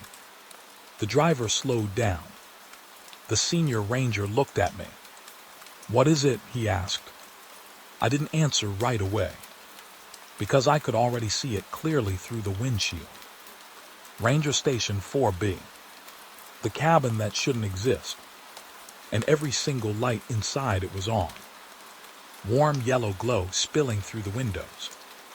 Like someone was home. The driver whispered, "There's no power out here." He was right. There shouldn't have been. The entire line was dismantled years ago. No grid, no backup, no generator logs. Nothing. But the cabin was alive with light. The senior ranger slowly opened the door of the truck. "Stay here," he said. But I was already stepping out with him. The air outside felt colder than before. Not temperature. Presence. like the forest had shifted its attention onto us. We stood there for a second, just staring. The cabin didn't move, but it felt like it was watching. The windows reflected nothing. No trees, no truck, just darkness behind the glass. That was the first thing that felt wrong. The second thing came a moment later. The radio on my belt crackled. We all froze instantly. No one touched it. Then a voice came through. "Calm. Too calm. This is Ranger Station 4B, it said. My throat tightened instantly. I looked at the senior ranger. His face had gone pale. "That radio frequency is dead," he whispered. But the voice continued anyway. "Night patrol log initiated." A pause. Then paper flipping. Close to the mic. Like someone sitting right behind it. The driver stayed inside the truck now. Smart decision. The senior ranger raised his radio slowly. "This is patrol unit," he said. "Identify yourself." A long silence followed. Then the voice answered. "You are late." I felt something tighten in my chest. "Late for what?" I asked before I could stop myself. The radio clicked. Then, "Check-in window." I looked at the cabin again. The door was slightly open now. It hadn't been before. I swear it hadn't. The senior ranger noticed too. His hand slowly moved toward his flashlight. But he didn't turn it on yet. Like he was afraid of drawing attention. "Who is inside?" I asked the radio. A pause. Then, "All who arrived before you." The wind moved through the trees suddenly. But it wasn't natural. It felt synchronized. Like the forest had taken a breath at the same time. The senior ranger whispered, "This station was cleared after the collapse." I nodded slowly. "I know." But the lights didn't care about history. They stayed on. Warm. Steady. Alive. The radio crackled again. And now there were footsteps. Inside it. Not outside. Inside the signal. Slow. Measuring. Walking across wood. Then stopping. The voice returned. "Two rangers are approaching the station," it said. I looked at the cabin. Then back at the radio. "How do you know that?" I asked. A pause. Then, "We can see you through the logbook." My stomach dropped. The senior ranger grabbed my arm slightly. "That's not possible," he muttered. But I didn't respond. Because the cabin door creaked again. Wider this time. And now I could see inside. A desk. A chair. A glowing lamp. And a logbook sitting open in the center. Just like the voice said. The driver suddenly called from the truck. "Sir, my dashboard lights just turned off." We turned briefly. His engine was still running. But the entire interior panel had gone dark. No explanation. No warning. Just gone.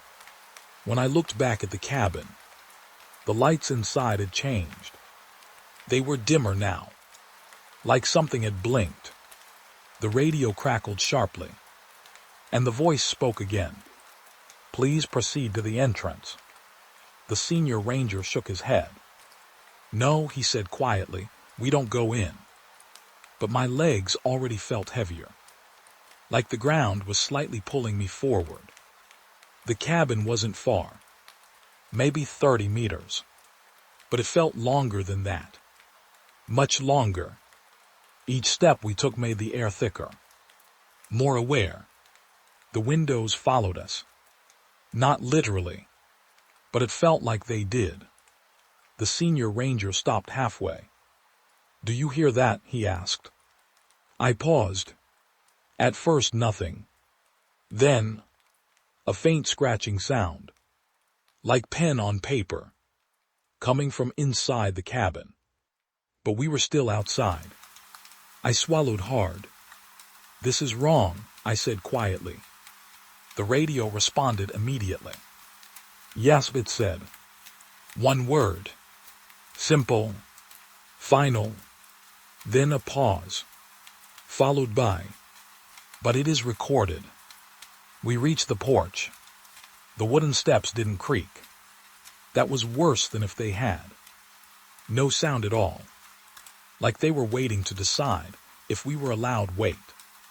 The door was now fully open. Inside, the desk lamp flickered slightly. The logbook was visible. Pages filled with writing. Hundreds of entries. All in the same handwriting. The senior ranger leaned slightly toward me. "That book wasn't there a minute ago," he whispered. I nodded slowly. Because I knew. Something was rewriting the space. The radio crackled again. "Please sign in," the voice said. I stepped closer without thinking. One step. Then another. The senior ranger grabbed my shoulder. "Don't," he said firmly. But I was already looking at the logbook. Because I recognized something on the top page. A list. Names. Rangers. Units. Dates. All marked as checked in. But one entry was blank. Waiting. At the bottom. Fresh ink space. Like it was expecting us. The radio spoke again. Entry required for continuation of patrol. I looked at the senior ranger. He looked at me. Neither of us spoke. Because we both understood the same thing. This wasn't a station. It was a system. And systems don't stop. They only wait for input. The wind outside stopped completely. No movement in the trees. No sound from the truck. Even the forest felt paused. Like everything was holding its breath for us to decide. The senior ranger finally whispered, "If we sign it, we accept it." I didn't answer. Because inside the cabin, the pen on the desk slowly lifted by itself. And waited. The rain didn't feel like weather that night. It felt like pressure. Like the sky was pushing down harder with every minute I stayed on that road. I still remember the exact moment the call came in. Static first, then a voice cutting through it like it was struggling to exist. "Sheriff, we've got a stalled vehicle on Highway 37. I paused, because Highway 37 wasn't on our active patrol map that night. It wasn't even supposed to be open. "Repeat location," I said into the radio. A crackle. Then again.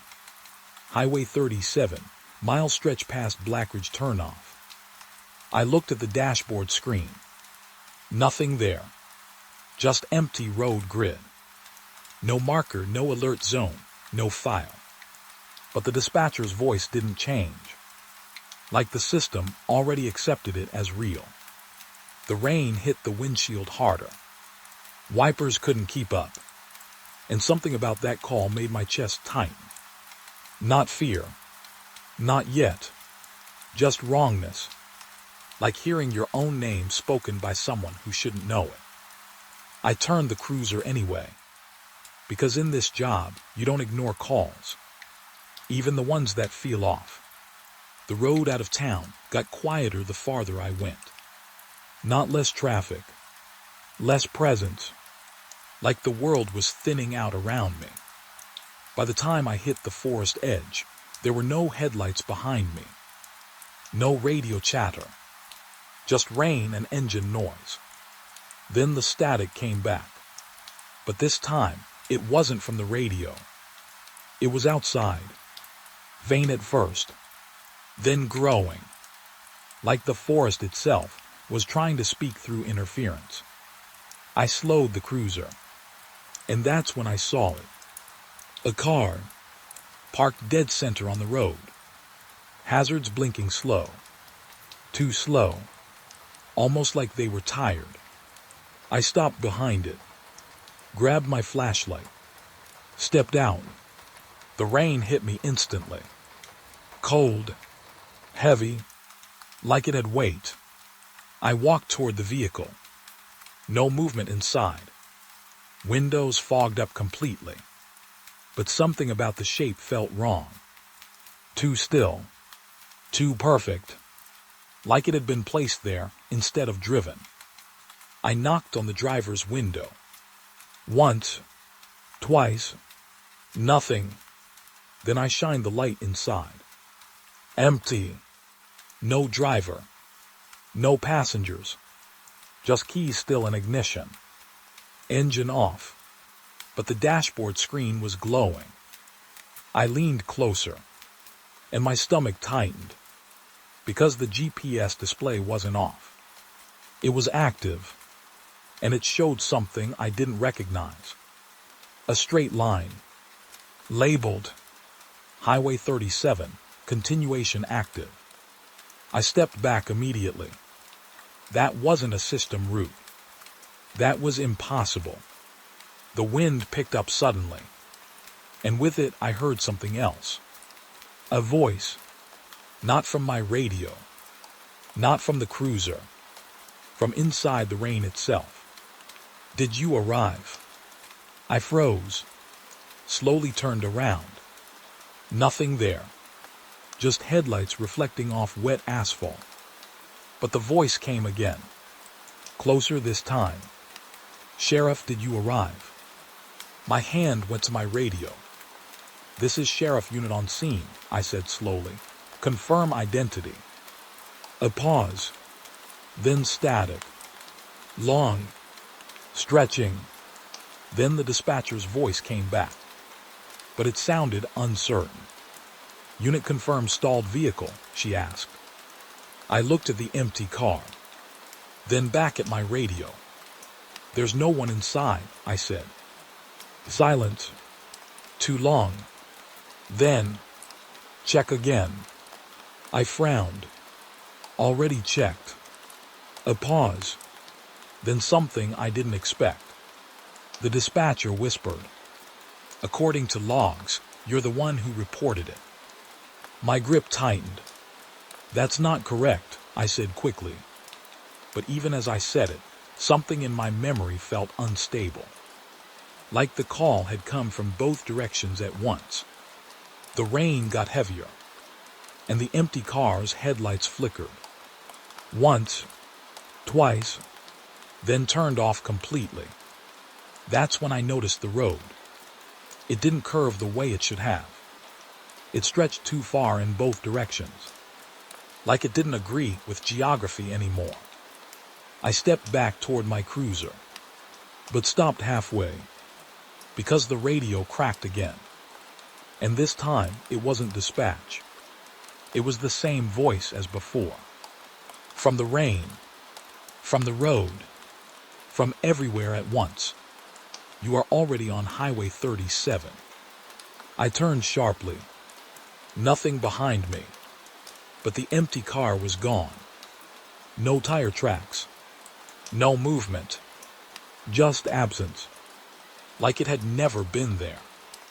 I ran back to my cruiser, locked the door, started the engine, but the dashboard screen flickered. And for a second, just a second, the map loaded. A road I had never seen before, cutting straight through the forest. Labeled Highway 37 active. My breathing got heavier. I hit the radio.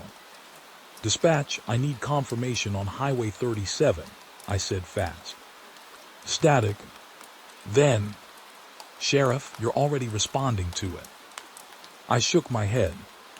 No, I'm on scene. There's nothing here. Silence again. Then a softer voice. Almost sad. Then why are your coordinates moving? I looked down at the GPS. My cruiser dot was sliding. Not driving. Not turning.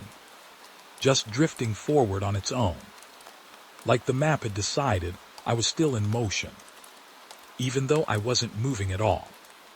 The windshield fogged up suddenly. From the inside, I wiped it fast, but the fog returned immediately, and in it I saw something. Not outside, inside the glass. A reflection, but not mine.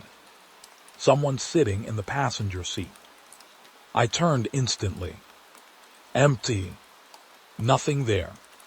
But the reflection stayed, looking forward. Not at me. At the road.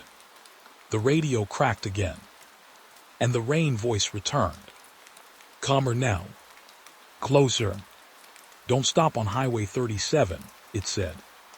I swallowed hard. Who are you? I asked. A pause. Then, someone who already did. My hands tightened on the wheel. The engine suddenly idled differently. Smoother, like it had adjusted itself.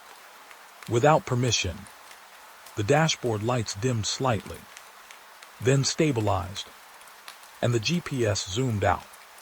Farther, farther, until I saw it. The road wasn't ending. It was connecting to itself. A loop, a structure that didn't behave like a road at all. It behaved like a circuit. And somewhere ahead, my dot on the map was already there.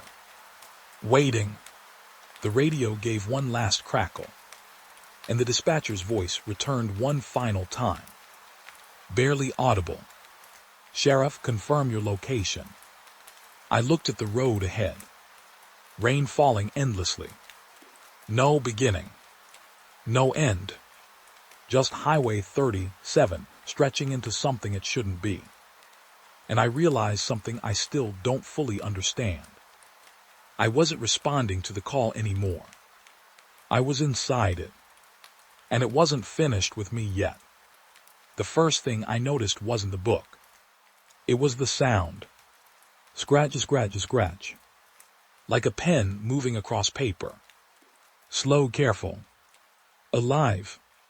I stood at the doorway of Ranger Station 4B, and I couldn't explain why my chest already felt tight before I even stepped inside. The lights were still on. Warm. Soft. Too normal for a place that shouldn't exist. But the air inside didn't feel normal at all. It felt used. Like someone had been breathing it for a long time. The senior ranger stayed behind me. He didn't speak. That was unusual for him. I stepped in first. The wooden floor creaked under my boots, but the sound felt delayed, like the station was deciding whether it should acknowledge me. Everything inside looked intact. Desk, chair, radio set, wall map, but none of it matched the official records I knew.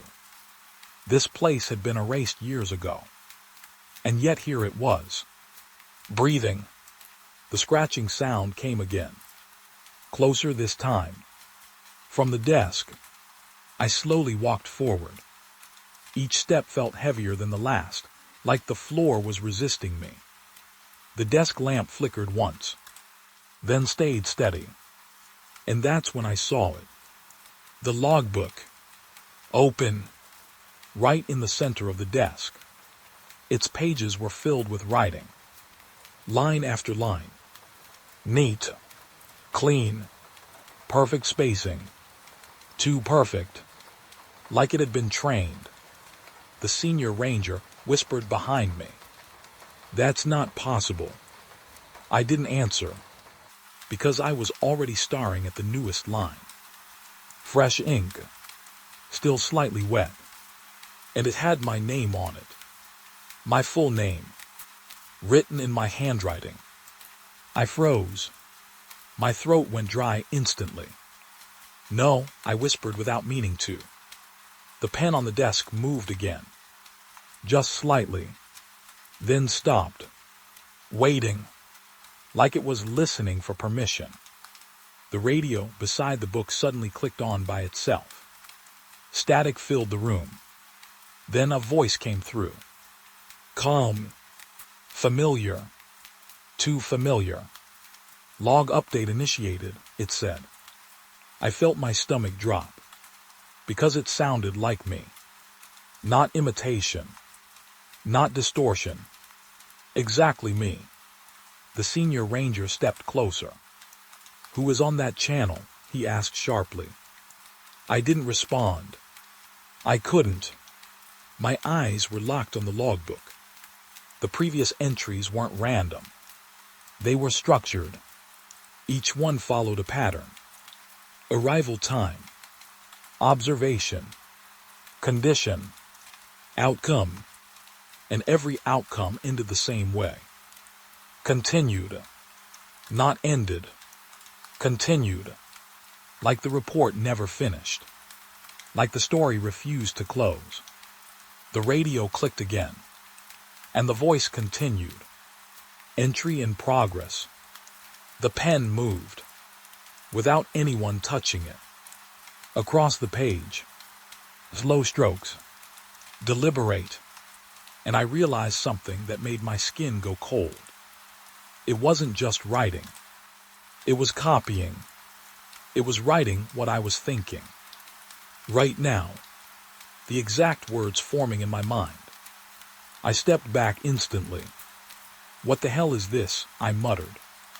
The senior ranger grabbed my arm. Don't speak near it, he said quickly. But it was too late.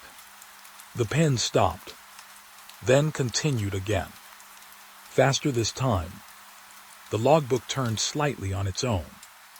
Flipping a page. And on the next page. More entries. Same structure. But different names. Different rangers. Different dates. All of them recent. All of them incorrect. Because I recognized some of them. They were on duty tonight. Or supposed to be. But according to this book, they were already here. Already logged. Already continued. A cold thought formed in my head. What happens when it finishes writing? I asked quietly. The senior ranger didn't answer. He just stared at the book like it was staring back. The radio crackled again. The voice returned. Completion is not required, it said. A pause. Then, only continuation. The desk lamp flickered violently for a second. Then stabilized. And I noticed something worse. The logbook had reached a new line. Mine again. But this time, it wasn't just my name. It was a full entry. As if it had already recorded me being here. Timestamp included. Before I arrived. My breathing got heavier. This isn't recording, I said under my breath. It's predicting. The senior ranger shook his head. No, he whispered, it's remembering. That word didn't make sense. But I felt it land somewhere deep anyway. The pen suddenly stopped. And for the first time, the radio went silent. No static. No voice. Just absence. The kind that feels like something is holding its breath. The senior ranger slowly reached toward the logbook. Don't, I said quickly. But he didn't stop. His fingers hovered above the page. Then touched it. And the ink reacted instantly. It spread. Like it recognized contact. Lines shifted. Letters rearranged themselves. Not smudging. Rewriting. I stepped closer despite myself. Because I saw something change in real time. The entry under my name was updating. New line forming beneath it. Slowly. Clearly. And it wasn't just recording me anymore. It was describing what I would do next. I felt my body go rigid. No, I whispered again.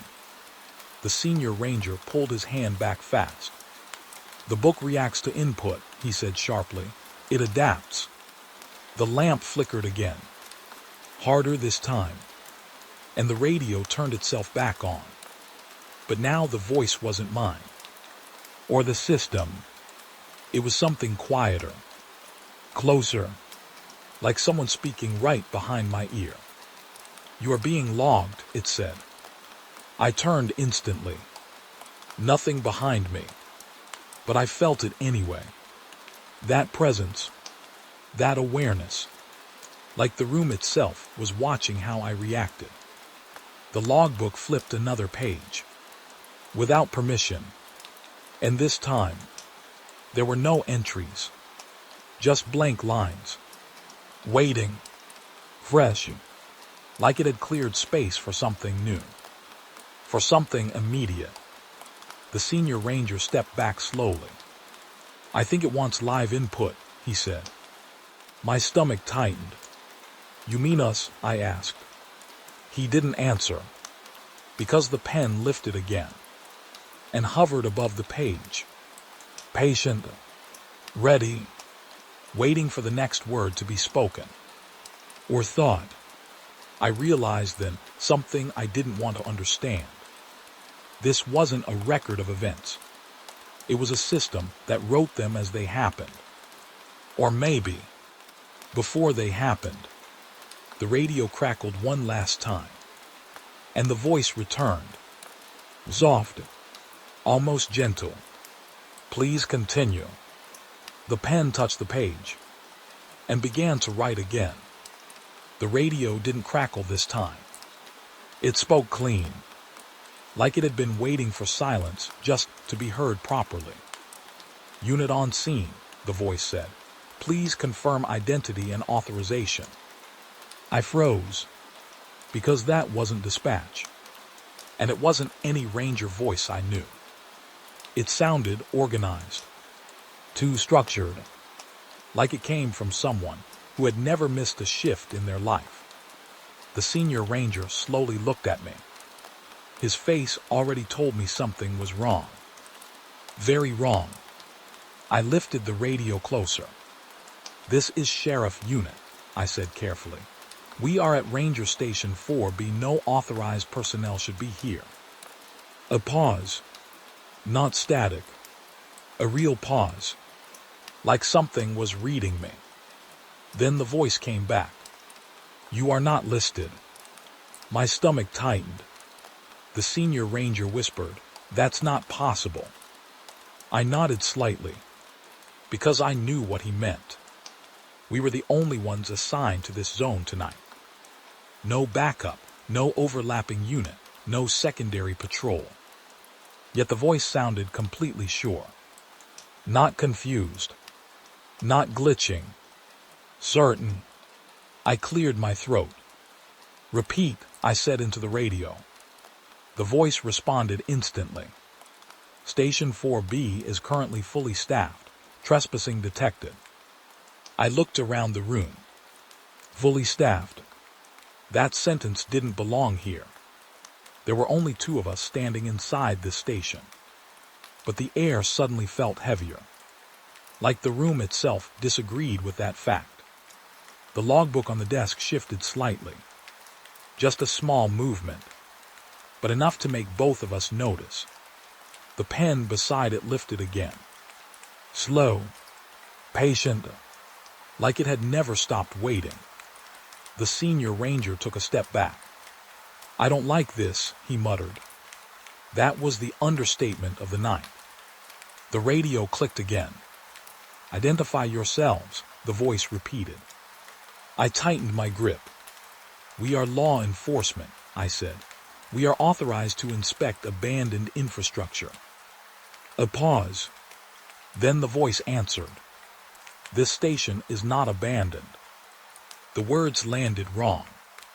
Like they were correcting reality instead of describing it. The senior ranger stepped closer to me. He lowered his voice. "This place was shut down 12 years ago." He said, "I signed the closure report myself." I looked at him. That detail hit harder than I expected. Because if he signed it, then why did everything here feel recently used? The radio crackled again. But this time the tone changed slightly. Less formal. more observant. Then why are you interfering with active duty operations? I felt a cold pressure behind my eyes. Active duty? No, that was impossible. I took a slow breath. This station has no active operations, I said firmly. Silence. Longer this time. The kind that doesn't feel empty. The kind that feels measured. Then, check the logbook, the voice said softly. I didn't want to look, but my eyes went there anyway. The page had changed again. New lines were forming. Not just names.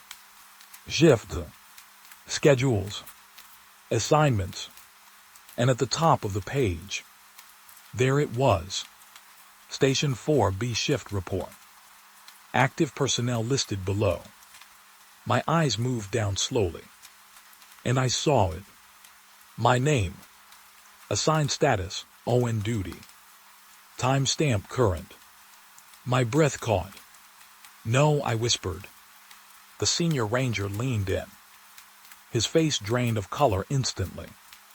That's not your assignment, he said quickly. But the logbook didn't care. It continued writing. The pen moved again. Slow strokes. Deliberate. Like it was updating a living record instead of creating one. The radio came back immediately. Officer present is confirmed, it said. I shook my head. I'm not assigned here, I said sharply. A pause. Then the voice responded. Assignment mismatch detected. Something in the room shifted when it said that. Not physically, perceptually, like the station itself adjusted its understanding of us.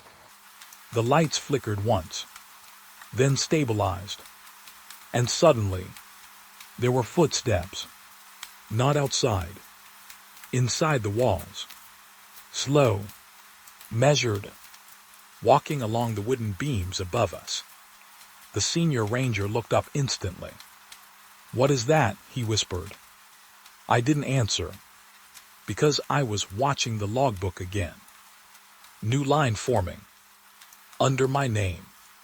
Additional personnel added. Senior ranger, confirmed on duty. I looked at him instantly. He shook his head fast. No, he said, I'm not assigned here. The radio clicked.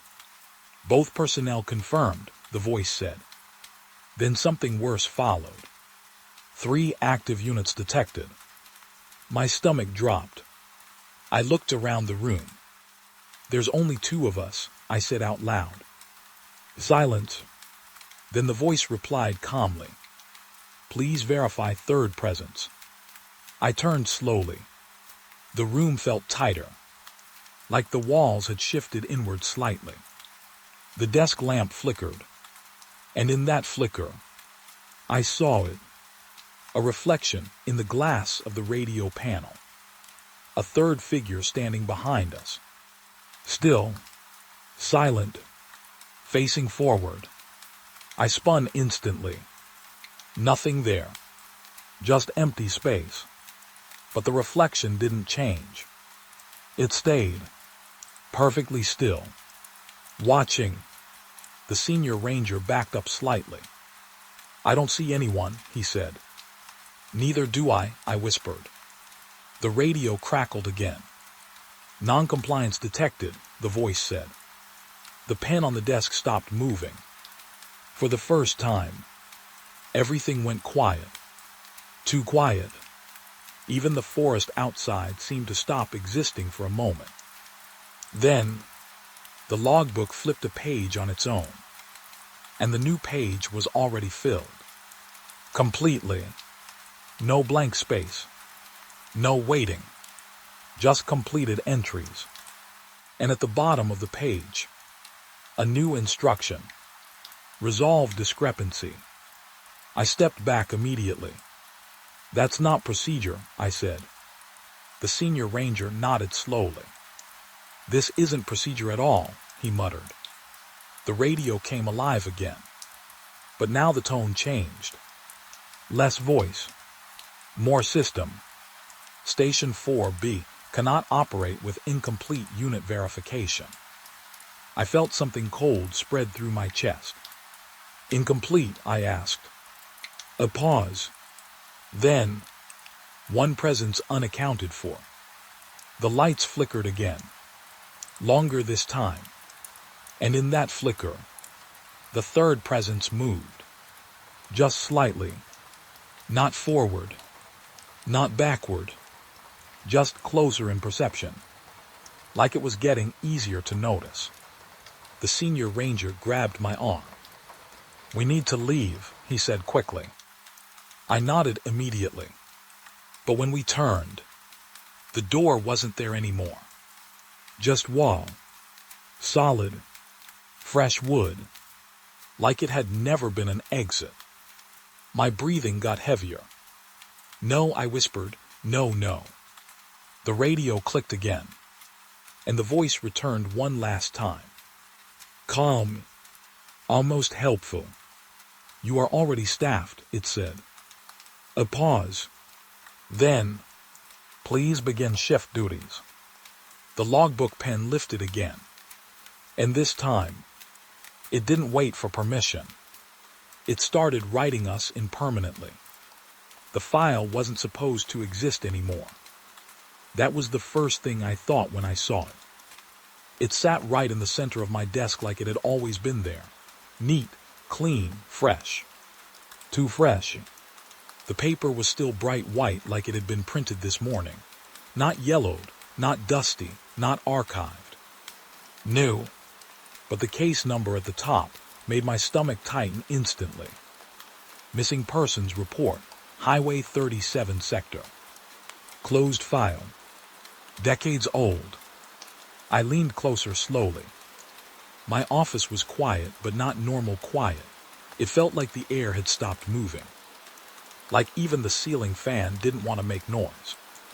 I touched the edge of the file. Warm. Not room temperature. Warm like it had been handled recently. I pulled my hand back immediately. "No way," I whispered. I flipped the first page, and my breath caught. Because the report wasn't just intact. It was updated. Recent ink, fresh entries, new timestamps.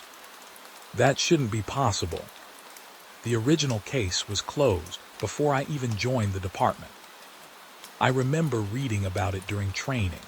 Highway 37 disappearances, multiple hikers, no bodies recovered, no confirmed cause. But this file had details I had never seen before. Names I didn't recognize. And worst of all, one entry had today's date. I looked up instinctively. My office door was slightly open. No one there. But I still felt like someone had just walked out. I closed the file slowly, then reopened it again, hoping it would make more sense the second time. It didn't. It got worse, because now there were more pages, more recent updates, as if the file was actively expanding while I was watching it.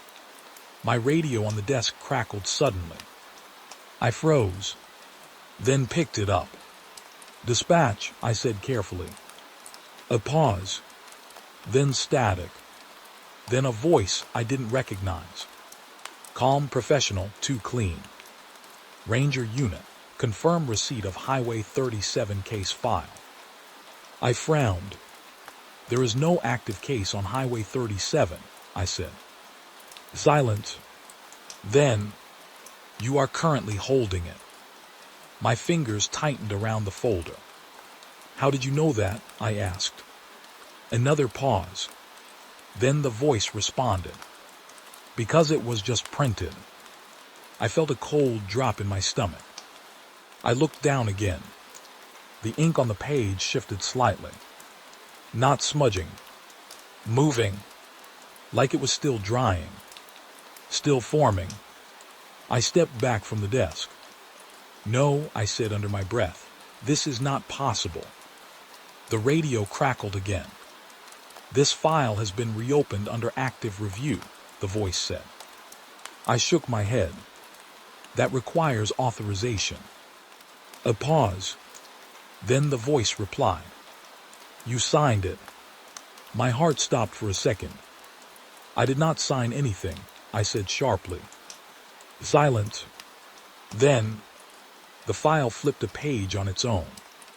Slowly, deliberately, and there it was.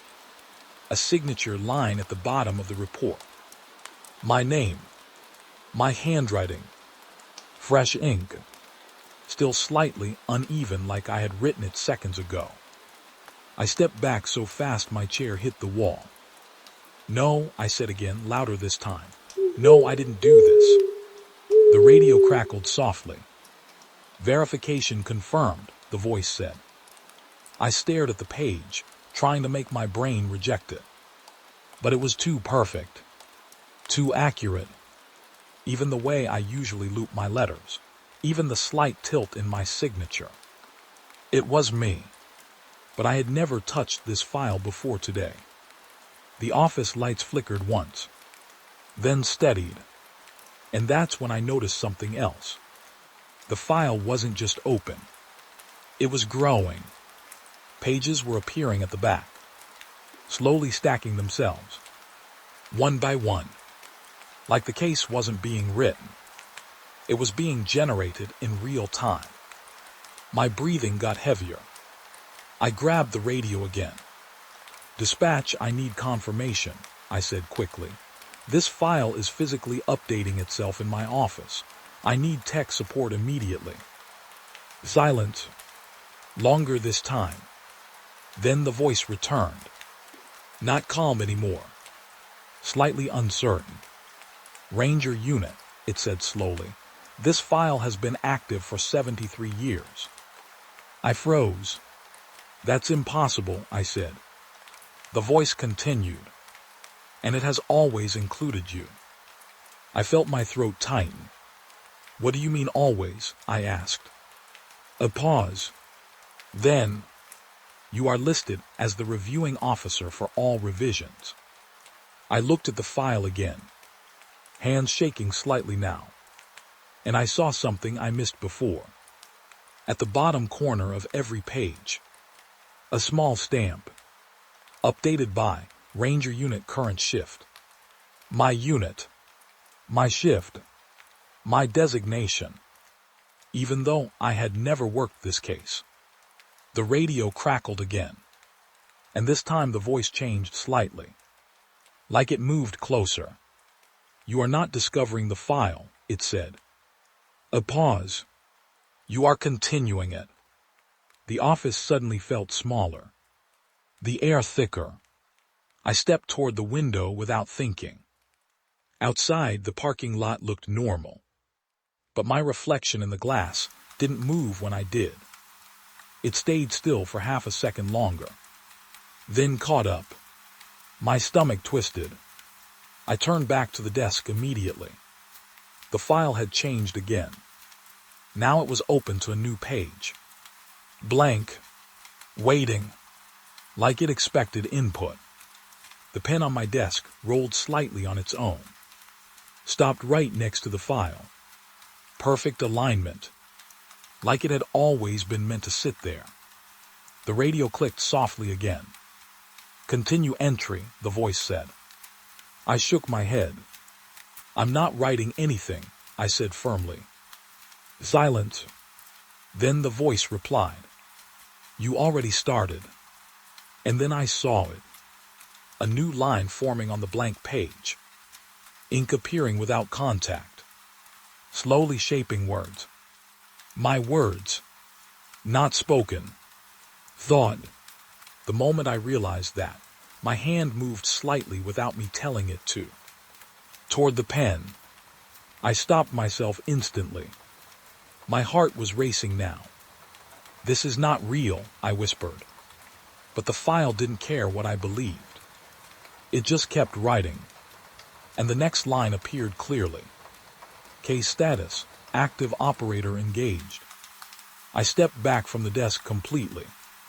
My chair fell behind me, But I didn't look at it, because I suddenly understood something I didn't want to understand.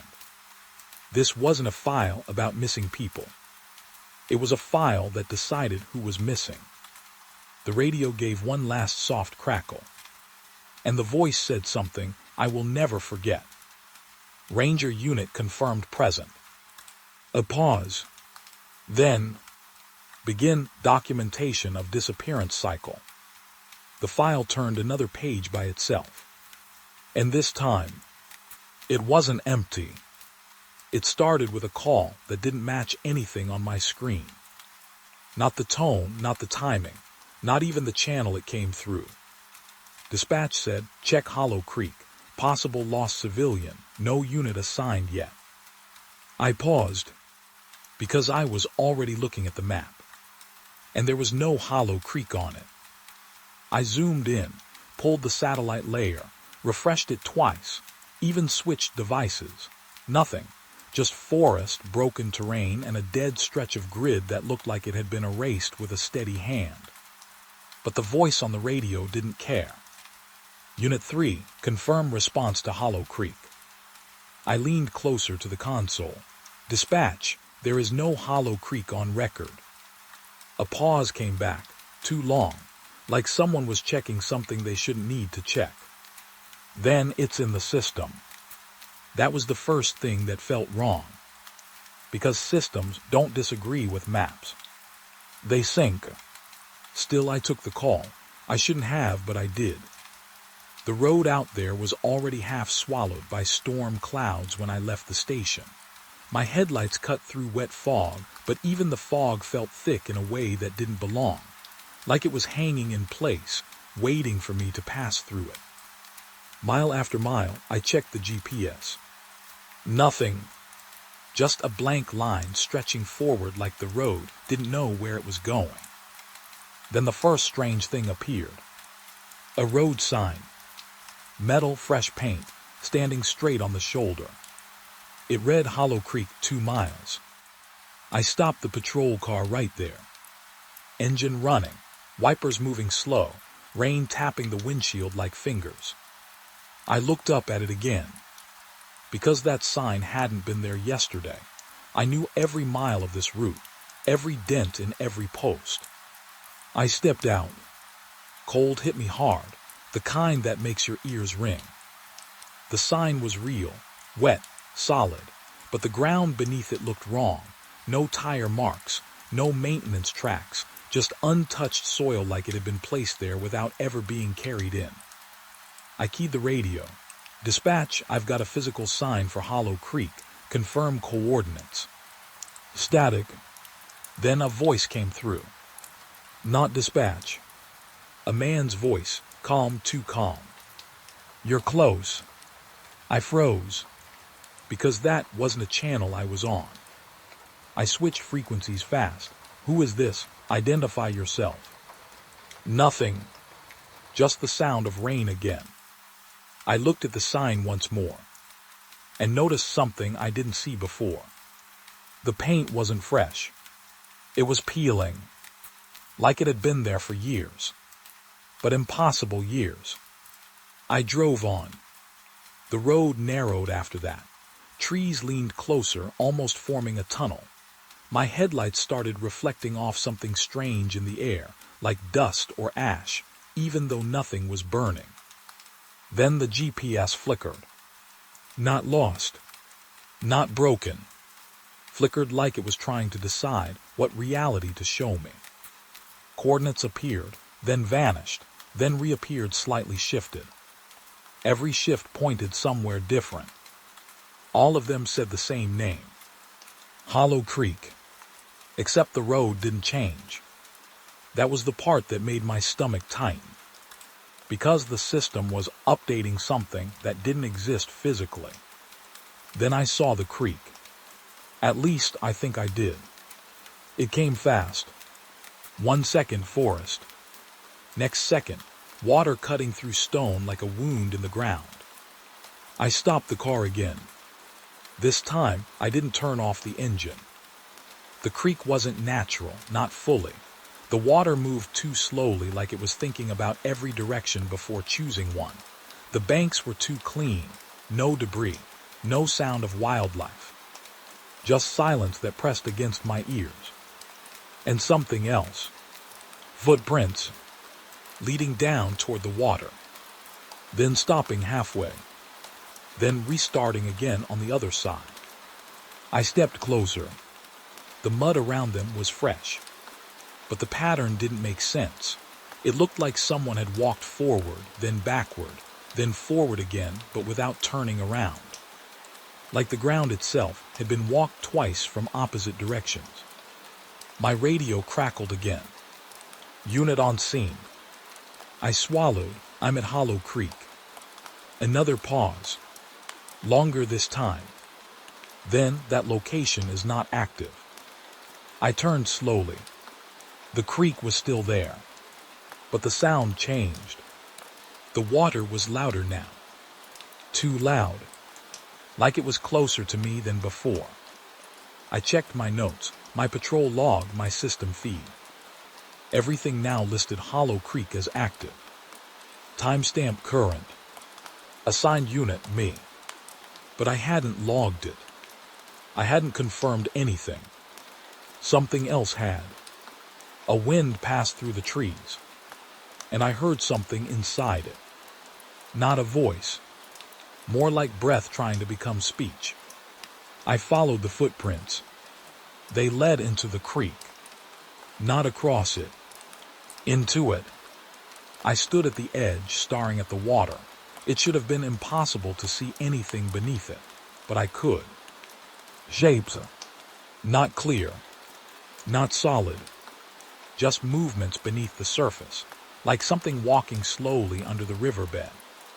Then my radio spoke again, but this time it used my name. You're late. I stepped back fast. My boot slipped on wet stone. I caught myself before falling in. And that's when I saw it. On the other side of the creek, a ranger stood there. Uniform same as mine. Posture exact. Even the way he held his flashlight matched me. But his face wasn't facing me. It was slightly off. Like he was looking at something beside me that I couldn't see. I raised my radio again. Dispatch, I have visual contact with another unit at Hollow Creek. Silence. Then static. Then my own voice came through the speaker. Calm, clear, wrong. No other units are assigned. I looked back at the figure. He hadn't moved, but the footprints behind him were still forming. One step at a time. Toward me. I stepped backward into my car without turning away. And when I finally looked down at the dashboard, there was a new entry on the system. Hollow Creek patrol complete. Status OBSCRVED. Not cleared. Not unresolved. Just observed. Like the system was waiting for me to leave so it could continue without me. I drove out fast. Too fast.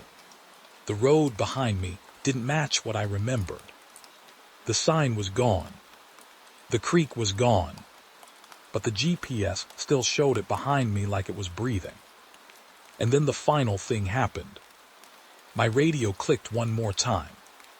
And a new voice spoke. Not mine. Not dispatch. Not even human in the way I understood it. It said, next location is already forming. And the screen in my console refreshed itself. Without me touching it. New file. New coordinates. Same pattern. Same system. But this time, the name was different. And I realized something I didn't want to understand. Hollow Creek wasn't a place I found. It was a place that found me first. And it wasn't done yet. The first thing I noticed was the radio silence. Not normal silence. The kind that feels edited. I was parked just outside Hollow Creek's last known coordinates, staring at a ridge line that shouldn't have felt this wrong. My engine was still running, But even that sound felt distant, like it belonged to another place. Then the dispatch log updated on its own. No call. No input. Just a new entry appearing like it had always been there. Search Party 1 status, not RET or NED. Search Party 2 status, not RET or NED. Search Party 3 status, not RET or NED. I stared at it for a full 10 seconds. Because I knew those names. I shouldn't have. There were no official teams assigned to Hollow Creek. That's what I was told. That's what every system entry said. But my screen was telling a different story. Like something had been written over reality. I keyed the radio. Dispatch, explain these entries. I'm seeing multiple search parties listed for Hollow Creek. Static came first. Then a soft click. Then a voice I didn't recognize. Calm to controlled. Those units were never deployed. I frowned there in the system. A pause. Long enough for my grip to tighten. Then the system is wrong. That shouldn't have made sense. Systems don't argue with themselves. I pulled out the old case archive on my tablet, half expecting it to glitch, half expecting it to refuse. But it opened. And that was worse. Because the files were real. Photos, reports, coordinates. All pointing to Hollow Creek. All dated years back. And every single report had the same ending line. Team lost communication after entry into Zone 17 boundary. Zone 17. I didn't remember that designation being anywhere on our maps. But it was there in every file. Like it had always been there. I exhaled slowly and stepped out of the vehicle. The air outside felt heavier now. Not colder, not warmer, just denser, like walking through something that didn't want to let me pass easily. Ahead of me, the forest line looked unchanged. But I knew better now. Nothing here stayed unchanged. I followed the old tire marks leading deeper in. Or what looked like tire marks. They faded too quickly, like the ground was trying to forget they existed. And then I saw it. A broken radio unit. Half buried in dirt. Old model, search grade. I crouched beside it. The casing was cracked, but the speaker grill still had a faint light inside it. Not electrical, more like residual glow. I touched it. Static burst instantly. Then a voice came through. Not mine. Not dispatch. A panicked voice. We're still moving, but we're not. Repeat. We are not leaving the creek. The transmission cut. Then restarted. Same voice. Same sentence. Looping. Like it was stuck in time. I stood up fast. Because that shouldn't have been possible. Radios don't store live loops without power. But this one was still talking. I stepped back, scanning the trees. That's when I saw the footprints. Not one set. Multiple. Dozens. All overlapping. All going forward. Then backward. Then forward again. Like people had walked the same path from both directions at the same time. I followed them. Against my better judgment. Because something about this felt like a call I couldn't ignore anymore. The deeper I went, the quieter the forest became. Not peaceful quiet. Erased quiet. Even the wind seemed hesitant here. Then I heard it. Footsteps behind me. I turned quickly. Nothing. But the ground was wet. Freshly disturbed. As if something had just stepped where I was standing. My radio crackled again. This time stronger. Unit approaching recovered zone. I swallowed. This is Unit 3. I'm inside Hollow Creek perimeter. Silence. Then a new voice. Lower, older. Unit 3, you are not listed in any active deployment. I looked at my screen. My own name appeared, but not as active, as pending, like I hadn't fully entered the system yet, like I was still being written. I felt a cold shift in my stomach. "Check your records again," I said. "There are multiple search teams lost here. I have their logs in front of me." Another pause. Then something strange happened. The radio didn't respond. It whispered, not through speakers, but directly through the static. They were never lost. My breath slowed. What does that mean? A long silence. Then, "They are still searching." I froze, because the forest ahead changed. Not visually, structurally. Paths that weren't there before began to appear between the trees. Narrow corridors opening like the land itself was reorganizing. And I realized something that made my skin tight. The search parties weren't missing. They were inside the system now. Inside whatever Hollow Creek was. And they were still moving. Still doing their job. Forever. A sudden crack echoed through the woods. I turned. A flashlight beam cut through the trees behind me. Then another. Then more. Shapes emerged. Uniforms. Search gear. Movement coordinated but wrong. Too smooth. Too synchronized. A full search party stepped into view. At least 10 of them. But none of them spoke. One raised a hand slowly. Not waving. Pointing. At me. I stepped back instinctively. "Hey," I called out, "state your unit." No response. They just stood there, watching. And then I saw the detail that made everything collapse inside me. Their radios were still on. Every single one of them.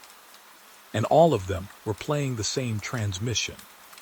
My voice, reporting my own arrival. Over and over again. I stepped back further. But the forest behind me wasn't there anymore.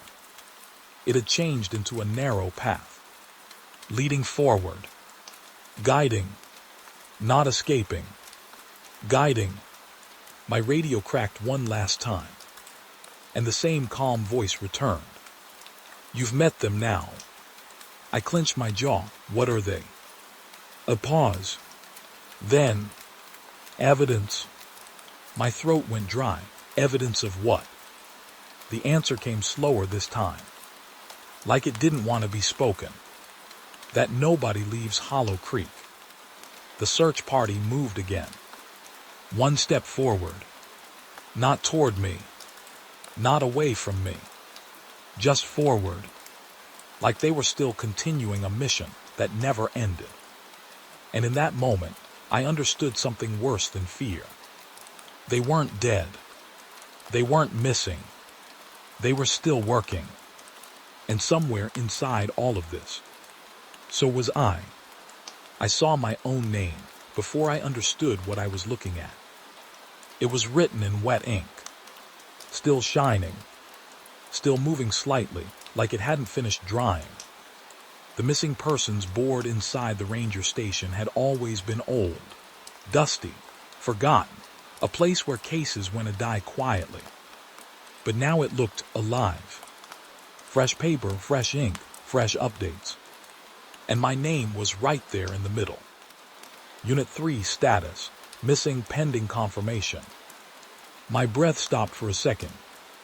Not because I didn't understand it. Because I understood it too well. I stepped closer slowly, like the board might react if I moved too fast. The ink wasn't normal black. It was darker, almost too dark, like it was absorbing the light around it. I touched the edge of the paper. It was warm. That was the first real mistake of the night. Because paper doesn't hold heat. Behind me, the radio crackled without me touching it. Confirmation required. I turned instantly. Who is this? No answer. Just static breathing through the speaker. I looked back at the board. More names had appeared. Not just mine. The rest of the station staff. Names I knew. Names I worked with. Names that were supposed to be sitting in this building just hours ago. Now listed as pending. Like they were halfway gone. Like something hadn't finished deciding what to do with them. I backed away slowly, my boots scraping the wooden floor. The ranger station felt different now. Not abandoned. Occupied. But by something I couldn't see properly. The lights above flickered once. Then stabilized. Too clean. Too steady. Like someone had fixed them recently. I walked toward the radio desk. The logbook was open.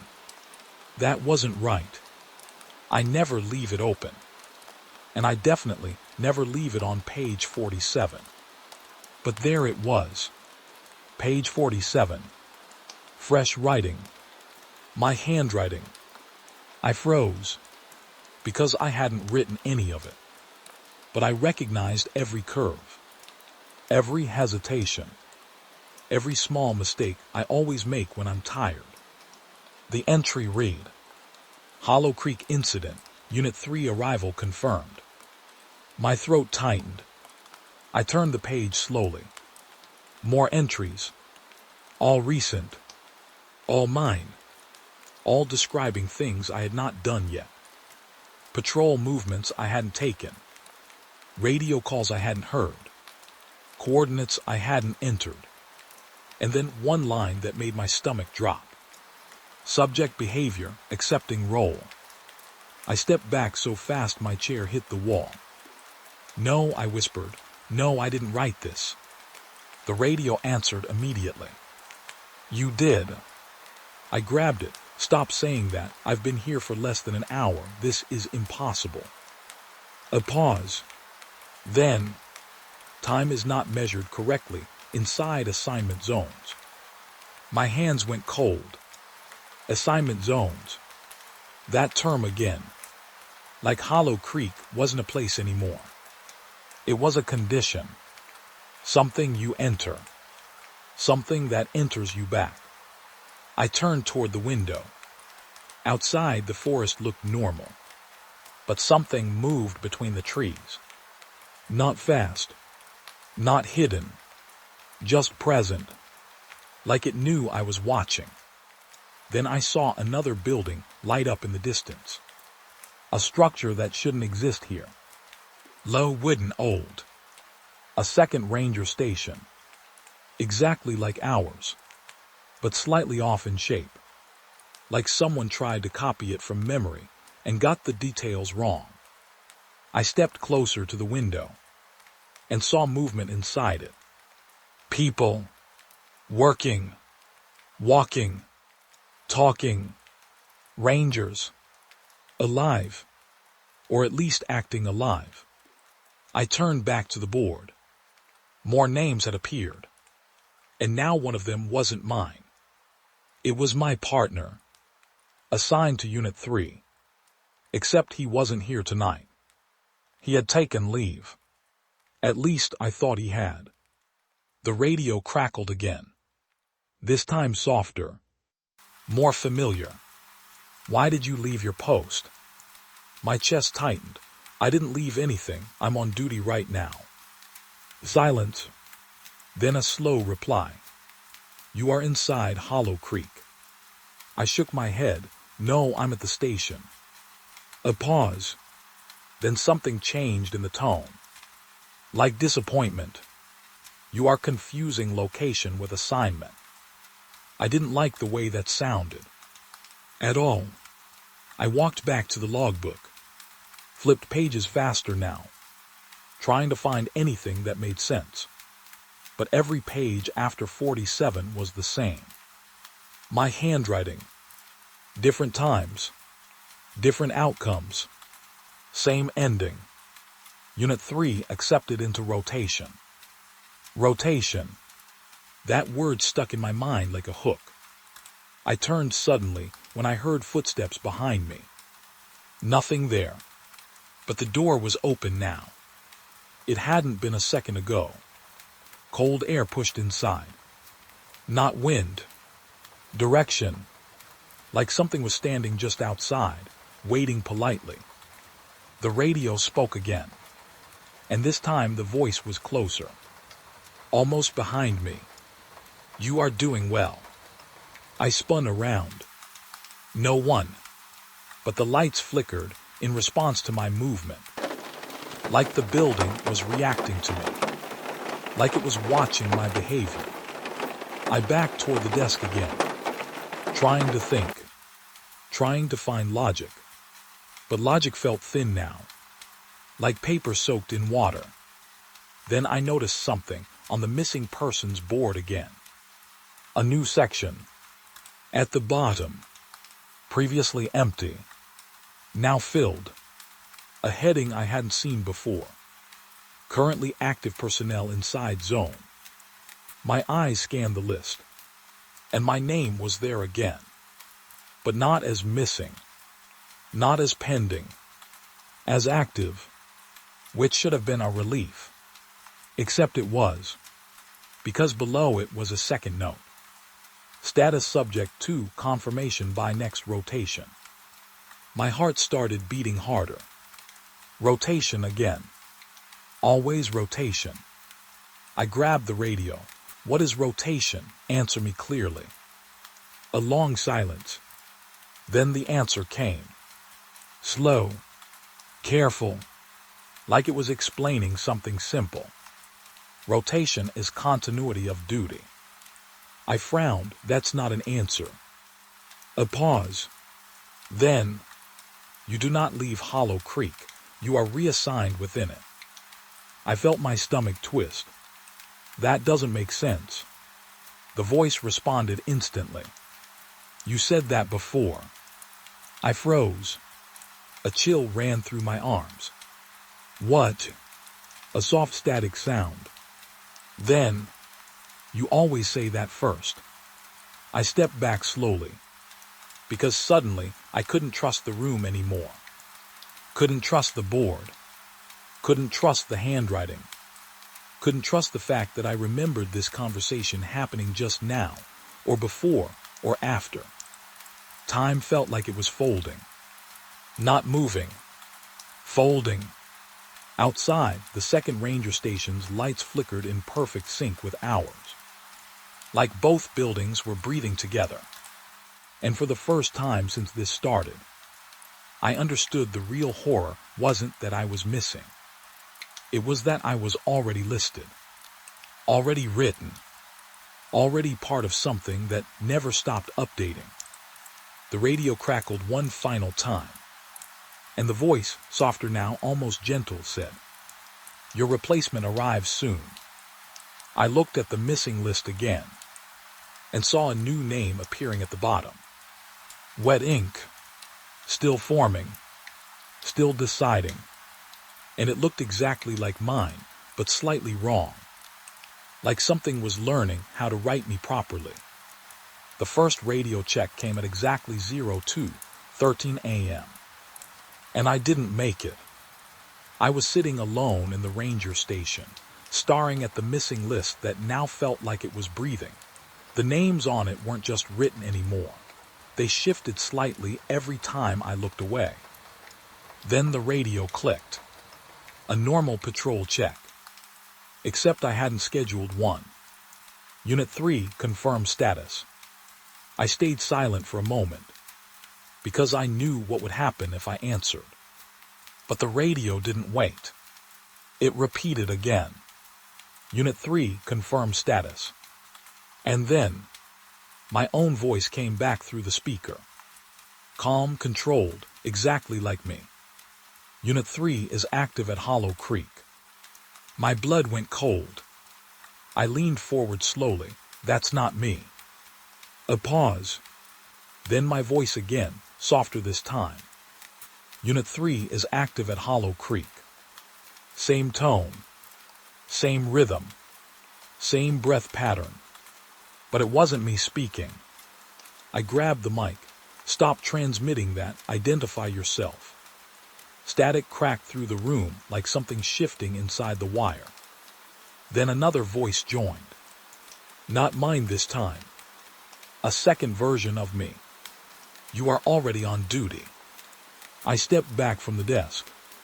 The radio wasn't just repeating anymore. It was layering voices. My voice, my tone, my hesitation, all speaking at once, like the station was learning how I sound by replaying me wrong. Outside, the wind hit the windows, but it didn't feel like wind. It felt like something brushing against the building, checking its shape. I looked at the missing persons board again, and my stomach dropped, because the ink wasn't still anymore. It was moving, not dripping, writing, new lines forming under my name. Status update, active, confirmed by self. I shook my head hard. No, I never confirmed anything. The radio answered instantly. You did. I froze. Then my own voice again. Slightly delayed, like it was thinking after me. You did. I turned off the radio. Hard switch. Complete shutdown. Silence filled the room for maybe 3 seconds. Then the speaker turned itself back on. Without power. Without input. And a new voice came through. Closer. Calmer. Like it was standing just behind me. Why are you resisting roll call? My throat tightened. Who is this? A pause. Then, you already asked that. I backed away slowly from the desk. The station felt different now. Not physically. Structurally. Like the walls had shifted slightly when I wasn't looking. The light flickered once. And in that flicker, I saw movement in the reflection of the glass cabinet. Someone standing behind me. I spun around instantly. Nothing, but the reflection stayed wrong. It still showed a figure, wearing my uniform, standing exactly where I had been, but not moving when I moved. I whispered, "This isn't real." The radio responded softly. Reality is not part of assignment protocol. I clenched my jaw. Stop saying that word. Which word? That stopped me, because I didn't know which one I meant anymore. Assignment. Rotation. Active. Confirmed. All of them felt wrong in different ways. Outside, something shifted in the trees. A slow movement. Not random. Organized. Like a formation approaching. Then the radio spoke again. But this time, it wasn't a voice. It was a recording. My voice. From earlier. From somewhere I couldn't place. Unit 3, confirmed status at Hollow Creek. I stepped toward the window. And saw it. The creek line in the distance was glowing faintly. Not light. Presence. Like something inside it was remembering how to exist. And then the radio spoke again. But this time it didn't ask for confirmation. It did roll call. Unit 1 present. A pause. Then another voice answered. Mine. Present. My breath stopped. Because I wasn't the one who answered. But I had answered. Somewhere. Somewhen. The radio continued. Unit 2 present. Another voice answered instantly. Mine again. But different. Tired. Older. Present. I stepped back from the window. No, I whispered. No. The radio didn't stop. Unit 3. Silence. A longer pause this time. Like the system was checking something. Then, Unit 3, still pending confirmation. I froze, because I was still hearing my voice. But I hadn't answered. Yet, the speaker crackled. Then my voice came back, close enough now that I could almost feel it behind my ear. Why haven't you confirmed? I spun around. Empty room. But the temperature dropped instantly, like something had leaned in. I grabbed the radio again. I am Unit 3. I am here. I am responding. Silence. Then, incorrect. My hands started shaking. What do you mean, incorrect? A long pause. Then the answer came slowly, patiently, like it was teaching me something obvious. Unit 3 is not the speaker. My mouth went dry, and for the first time, I understood what was wrong. The radio wasn't repeating me. It was training me. Every check, every response, every echo was teaching something how to become me. Outside, the forest lights flickered again, and now I saw more of them. Not just one shape. Multiple, standing in formation beyond the trees, all holding radios, all waiting, and every single one of them had my voice coming from their speaker. The radio in my hand clicked one last time, and the voice that came through wasn't calm anymore. It was almost relieved. Unit 3 confirmed. I froze, because I hadn't confirmed anything. But my system log on the desk updated itself anyway. Status active. Location Hollow Creek. Role current duty officer. I backed toward the door. But it wasn't a door anymore. It was an exit checkpoint. A place I wasn't sure I was allowed to pass through. The radio spoke one final time. And this time it didn't sound like me. It sounded like it had finished becoming me. Roll call complete. Outside, the formation in the forest stepped forward in perfect sync, and my radio answered them automatically, with my voice, before I could stop it. Unit 3 present. The memo was still wet when it hit my desk. Not from rain, from ink, fresh ink. Like it had been printed only minutes ago, though the header said it was logged 3 years back. Night shift protocol update, Highway 37 unit. I stared at it without blinking. The station was quiet, too quiet for a place that runs 24 hours. Only the old ceiling fan kept dragging itself in slow circles above me, making that tired clicking sound every time it turned. I read the first line again. Effective immediately. Do not respond to any calls originating inside the forest zone after midnight. My fingers tightened around the paper. Forest zone. That wasn't a real term we used, not officially. We had sectors, grids, mile markers, nothing called forest zone. I flipped the page. There was no second page. Just a single line stamped at the bottom. Highway 37 is no longer considered a complete route after dark. I leaned back in my chair. My radio crackled once, then went silent again like it was listening. Something about this didn't feel like policy. It felt like a warning. Someone tried very hard to make sound like policy. I reached for the logbook. That's when I noticed something worse. The logbook wasn't where I left it. It was open, right in the middle of my desk, and I never opened it.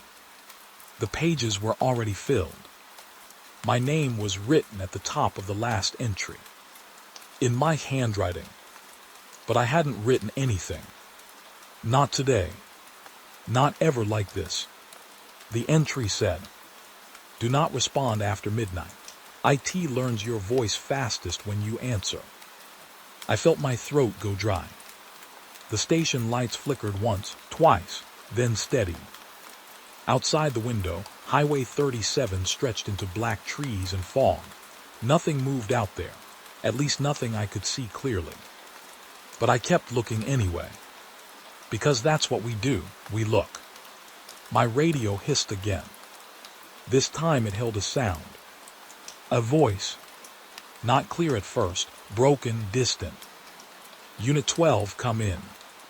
I froze. Unit 12 was retired last year. No one used that call sign anymore.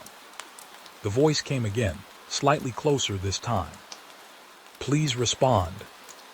I reached for the radio slowly, not because I wanted to, because ignoring it felt worse. My hand stopped halfway. The memo was still on my desk. The ink on it, it was darker now, like it had just been rewritten. I didn't touch the radio. Instead, I keyed the bass line. Station responding. Identify your location. A long pause followed. Too long. Then the voice answered. And it wasn't broken anymore. It was clear. Too clear. I'm inside the forest zone. My stomach tightened. No units are assigned there, I said automatically. State your emergency. A soft breath came through the speaker. Then something that sounded like a smile. You are assigned there. The radio clicked. Static filled the line again, sharp and sudden, like a door slamming shut somewhere far away. I pulled the speaker away from my ear. The station clock ticked forward. 11:58 p.m. Almost midnight. I told myself it was a glitch, old equipment, weather interference, anything normal.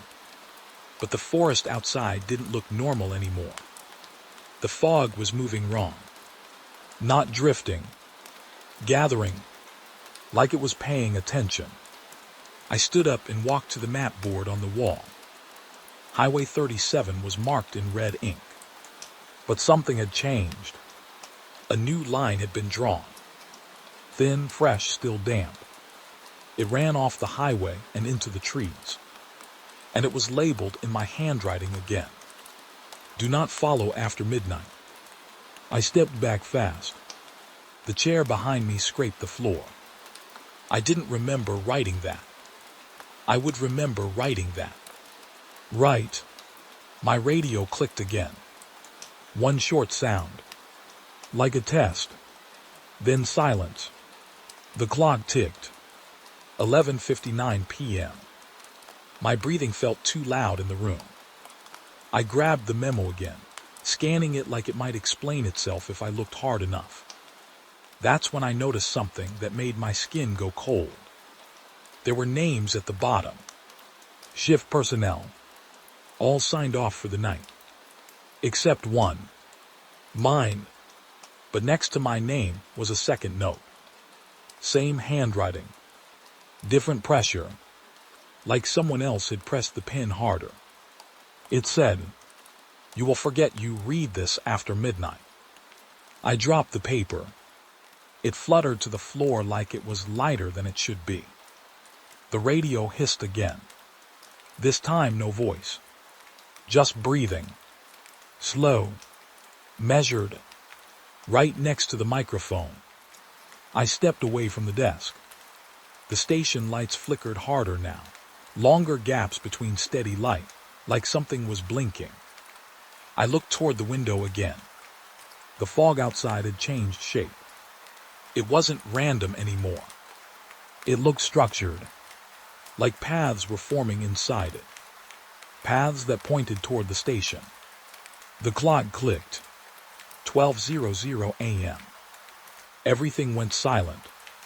Even the fan stopped. No hum, no static, no wind. Just absolute stillness. Then the radio turned on by itself. And my own voice came through. Calm. Too calm. Unit on Highway 37. Confirm status. I grabbed the mic instantly. Who is this? A pause. Then my voice again. You already know. I swallowed hard. This is station control. Identify yourself. A soft laugh came through the speaker. Not mocking. Familiar. Like I had laughed like that before and forgotten. You were told not to respond after midnight, it said. I looked at the memo again on the floor. It wasn't there. Only the empty space where it had been. My pulse started climbing. The radio continued. Why did you open the logbook? My eyes snapped to the desk. The logbook was open again. Fresh page. New writing forming as I watched. Slow, careful. Like someone was writing it in real time. I didn't touch it. But the words kept appearing. You are still inside duty rotation. I backed away from the desk. Step by step. The station felt smaller now. Like the walls had moved in slightly. The radio spoke again. Report your location. I didn't answer. The voice changed. Not mine this time. Another voice layered under it. Multiple voices. All speaking at once. All trying to sound like me. Report your location. Report your location. Report your location. I slammed the radio off. Silence returned. For 1 second. Then the logbook turned a page on its own. I didn't breathe. The page stopped. And I saw something that made my legs feel weak. A diagram. Of the station. Inside it. Me. Standing exactly where I was. Marked in ink. With a note beside it. Still on duty. The lights flickered again. And outside the window, Highway 37 was no longer empty. There were headlights now, parked in a line, like vehicles waiting for inspection. But I knew there were no vehicles scheduled tonight. No patrols. No visitors. Nothing was supposed to be on that road. I stepped closer to the window despite myself. And one of the headlights blinked. Once, like it saw me looking. The radio turned itself back on. My voice returned one last time. Soft. Close. Inside the room. You should finish your shift. I slowly turned around. The chair behind my desk was no longer empty. And the logbook was open again. Waiting for my next entry. The radio crackled before I even touched it. I was already staring at it. Channel 6. The emergency line. It hadn't been used in weeks, not since the last storm warning that never actually turned into a storm. But now it was alive. Not normal static, something worse. Like breathing trapped inside metal. I leaned closer, slow, like my body didn't fully trust me. Then the voice came. Hello, hello, can anyone hear us? It sounded human at first. Almost normal. Almost. Then it split. Help us, we're still here. No, not split. Layered. Like multiple mouths speaking the same words at slightly different times. I froze. My hand hovered over the transmitter. Channel 6, identify yourself, I said. A pause followed. Too long. Then the voice answered again. And this time it was worse. We are on Trail 17. My stomach tightened. Trail 17 wasn't active. It wasn't even supposed to exist on this map anymore. I checked the board behind me anyway. And there it was. Fresh ink. Trail 17. Drawn like it had always been there. But I knew it was. I would have remembered. The voice came back, softer now. We cannot find the exit. Then another voice layered under it. Same sentence. Different tone. We cannot find the exit. Again. But faster. Closer. We cannot find the exit. My fingers finally pressed the transmit button. Who is this? State your names. Silence. Then, my name is. It stopped. Like something interrupted it from inside. Then the next voice took over. My name is... Another interruption. Then another. The radio filled with overlapping attempts. Names starting and breaking. Starting and breaking. Like the signal couldn't hold a single identity long enough to finish it. I pulled the speaker slightly away from my ear. My throat felt tight. "Are you injured?" I asked. A pause. Then the answer came, too calmly. "We are not injured." A second voice immediately followed. "We are missing." Then a third. "We are still walking." I looked at the clock. 11:42 p.m. Too early for field calls. No units deployed. No hikers scheduled. Nothing that should be speaking from Trail 17. I grabbed the logbook out of habit. I don't know why. Maybe because paperwork always made things real. I flipped to dispatch entries. There was nothing. Blank page. Then, right in front of me, ink started forming. Slowly, like wet ink rising through paper. Channel 6 active. Trail 17 contact established. My hand jerked back. "No," I whispered. The radio responded immediately. "We heard you." My breath caught. I hadn't keyed it. I hadn't touched anything. "We heard you open the logbook." The room felt smaller suddenly, like the walls had leaned in.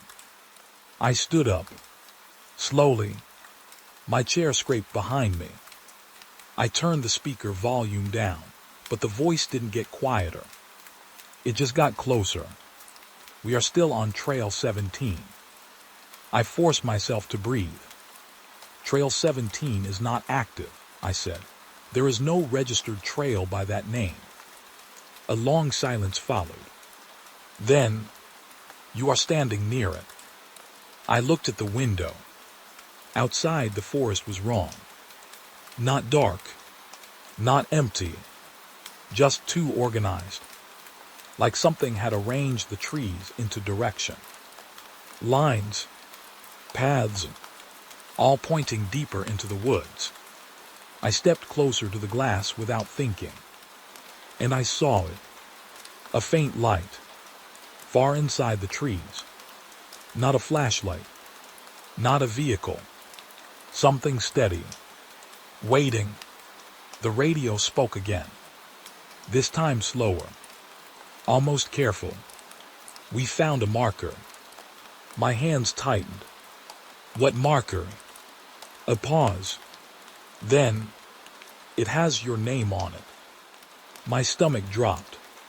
"No," I said out loud this time. "That's not possible." The voice didn't respond right away. Then all of them spoke at once.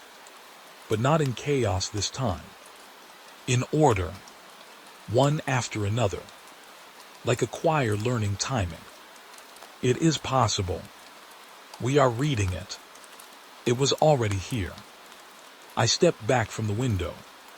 My heel hit the desk. The logbook flipped a page on its own. I didn't touch it, but I saw it. A drawing. Trail 17. And along it, small markers, each one labeled. Some were names I didn't recognize. Some were names I did. One of them was mine. But it wasn't just written. It was circled. Twice. The radio hissed again. "We are trying to return." I swallowed hard. "Return where?" Silence. Then the answer came in a whisper. "The station." I looked around the room instinctively. Like something had entered already. The lights flickered once, then stabilized. But the feeling didn't leave. The feeling that something had just stepped inside and was now standing very still. The voice continued. "But the station keeps moving." My head snapped up. "What did you say?" A different voice answered. "The station is not where it was." Another added. "It changes when we get closer." I shook my head. No, that's not possible. You're lost. You're disoriented. I can guide you back. A pause. Then all voices again. No. Short. Final. Then softer. You are the one who is lost. The radio clicked. Static filled the room. Not random static. Pattern static. Like footsteps repeating in sound. I turned the volume down again, but the sound stayed the same. It didn't come from the speaker anymore. It came from everywhere. The ceiling fan stopped. I didn't even notice when. The room was too quiet now. Too aware. Then, knock. Not on the door. On the window. I froze. Slowly turned my head. Nothing outside. Just the forest. Still. Waiting. Then the radio spoke again. But the voice had changed completely. It sounded like mine. Exactly like mine.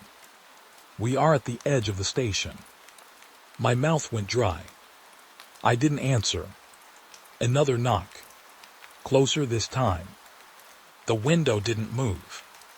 But the sound did. Like something was pressing against it from the other side of reality itself. Then the voice came again. Soft. Almost tired. Why did you stop answering us? My hand slowly reached for the radio. I didn't want to, but I did anyway. And as my fingers touched it, the logbook turned another page by itself. Fresh ink appeared instantly. New line. Written in my handwriting. You are now part of Channel 6 response protocol. The knocking stopped. The radio went silent. And for the first time since this started, I realized something wasn't trying to call me anymore. It was waiting for me to answer back. The GPS didn't lose signal. That was the first thing that felt wrong. It stayed locked, full bars, clean readout, no interference. But the map was lying. I stared at the moving dot on the screen. It kept circling. Perfect circles. Inside solid forest terrain. No path exists there, I said out loud. No one answered me in the room. Only the radio hissed softly on the desk like it was breathing through sleep. The dot moved again. Same loop. Same radius. Same impossible route. I zoomed in. The system updated instantly. Too fast. Like it was already waiting for me to look closer. The label under the dot flickered. Unregistered movement, Trail 17 region. My throat tightened. Trail 17 again. That name shouldn't have been in 3 different systems. Logbook, radio, GPS. 3 different places. Same impossible place. I leaned closer to the screen. The dot moved again. But this time, it crossed itself. Like it walked through its own path without stopping. I blinked. The system didn't correct it. It accepted it. My radio crackled.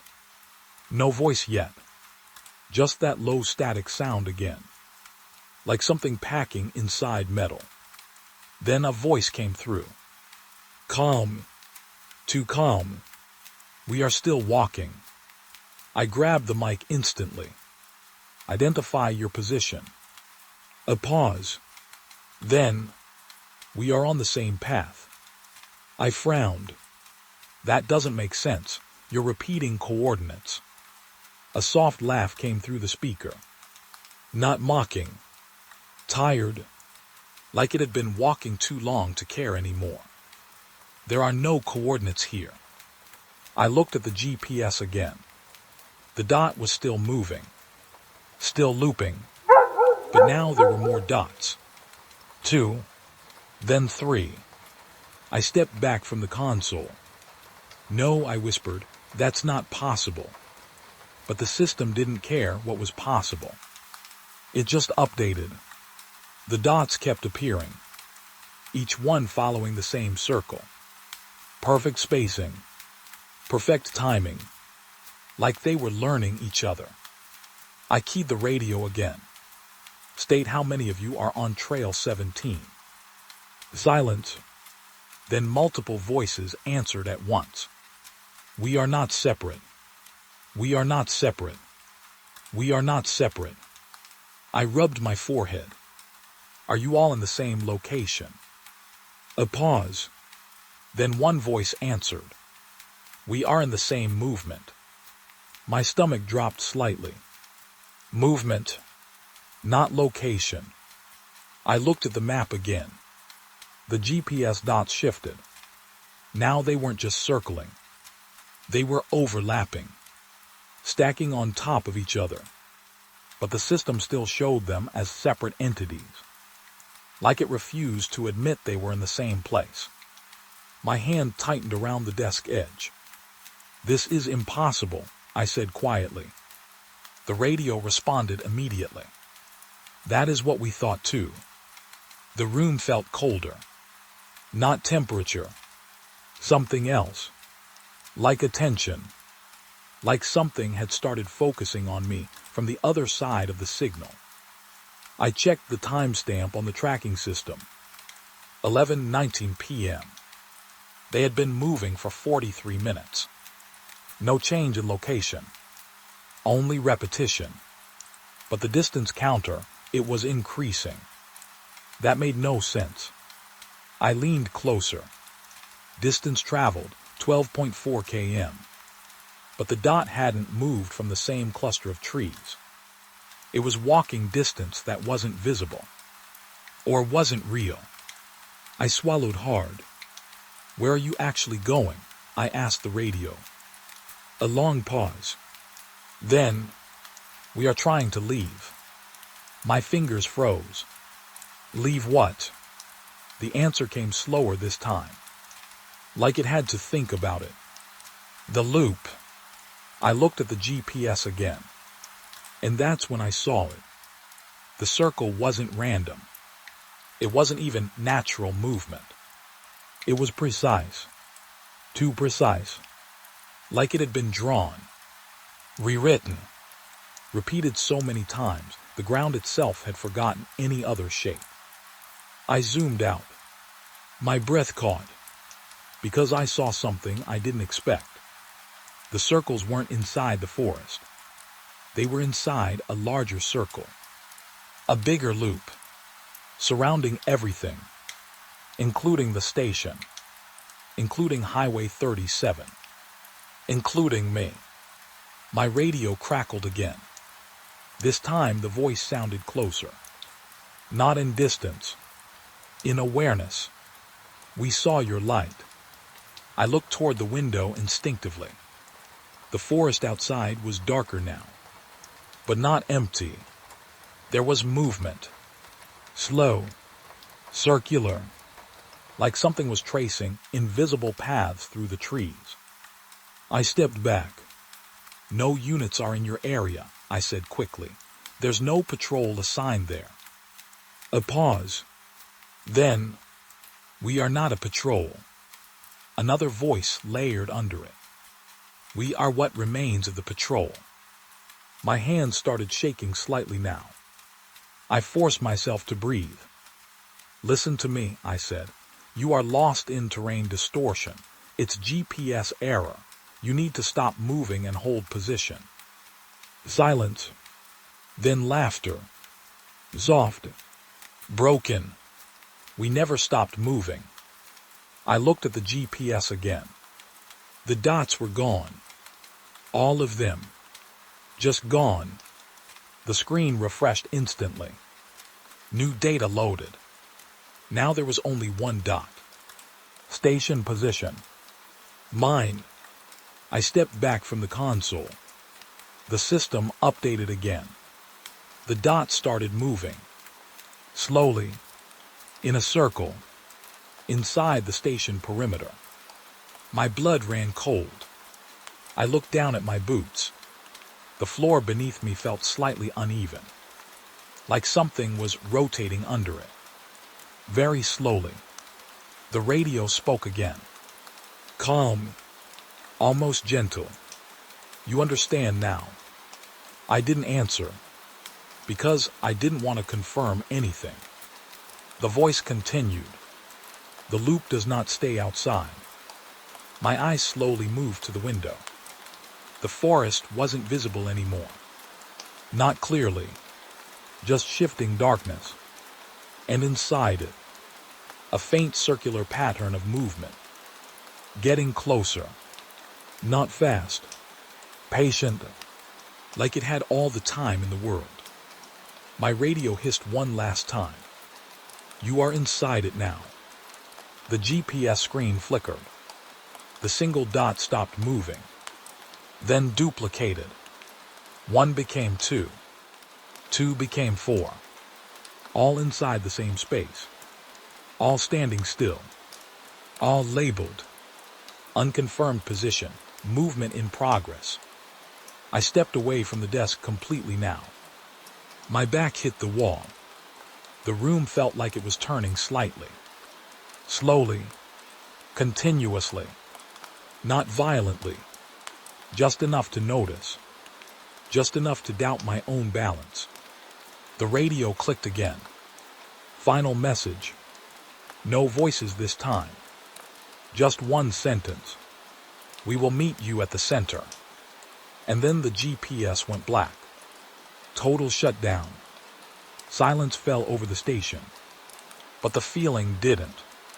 The feeling that something had finally finished drawing the circle, and was now waiting for me to complete the last step inside it. The radio didn't crackle this time. It spoke clean, like it had been waiting for me to notice. Unit 12, you are already on scene. I froze. My hand was still hovering over the desk mic. I hadn't even pressed transmit yet. The station felt wrong again. Not loud, not quiet, just misaligned, like the room was no longer agreeing with where I was standing. I looked at the console. All channels were green. All systems normal. Except channel 1. It was active.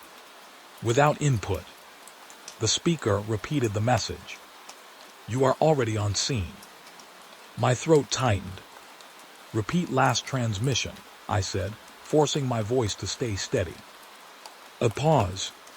Then, you are inside Highway 37 incident zone. I stepped back from the desk. No, I said out loud. That's not possible. I'm at base station. I haven't left the building. Silence. Then the radio responded, softer now. You left before midnight. My stomach dropped slightly. I turned toward the wall clock. 11:47 p.m. I was here. I had been here all night. Haven't moved. Haven't gone anywhere. But something about the way it said it made me doubt even that. I grabbed the logbook. It was open again. Fresh page. New writing already forming. Slow, careful. Like someone writing while watching me breathe. You arrived at scene 18 minutes ago. My hand pulled back like the paper was hot. No, I whispered. The radio clicked again. A new voice came in. Not mine. Not layered. Just calm. Unit 12, confirm visual contact. I looked at the window. Outside was just the parking lot. Empty. Normal. But I still walked closer. Because that's what you do when something doesn't match but won't stop insisting. Nothing there. Just the reflection of the station lights. Then I noticed something. My reflection didn't blink when I did. I froze. It stayed perfectly still, watching me. Then the radio spoke again. We can see you inside the structure. My pulse jumped. I am inside the structure, I said sharply. I am the structure. I haven't left. A pause. Then, that is incorrect. My reflection finally moved. But not with me. It tilted its head slightly late. like it was catching up. I stepped back fast. My chair scraped behind me again. The sound felt too loud in the silence. The radio continued. You are inside Highway 37 perimeter. That perimeter does not exist, I snapped. It exists when entered. My hands were starting to shake now. I tried switching channels manually. Static exploded instantly. Then stopped. Channel 3 opened itself. A different voice came through. Closer. You are standing where the marker is. My eyes went to the logbook again, without wanting to. The map sketch was back. Highway 37 drawn in thick black ink. And inside it, a small dot labeled base. But the base wasn't where I remembered it. It was inside the highway loop. Not outside. Inside. I backed away from the desk slowly. No, I said again, quieter this time. That's wrong. That's not how geography works. The radio responded instantly. Geography has been updated. My chest tightened. What does that even mean? Silence. Then, it means you arrived. I shook my head hard. I didn't arrive anywhere. I didn't move. A pause. Then the voice softened. You arrived when you were assigned. My stomach twisted. I looked at the memo again on the floor. It was back, but I swear I had thrown it away earlier. The ink on it looked darker now, like it had been written again. Rewritten. The last line had changed.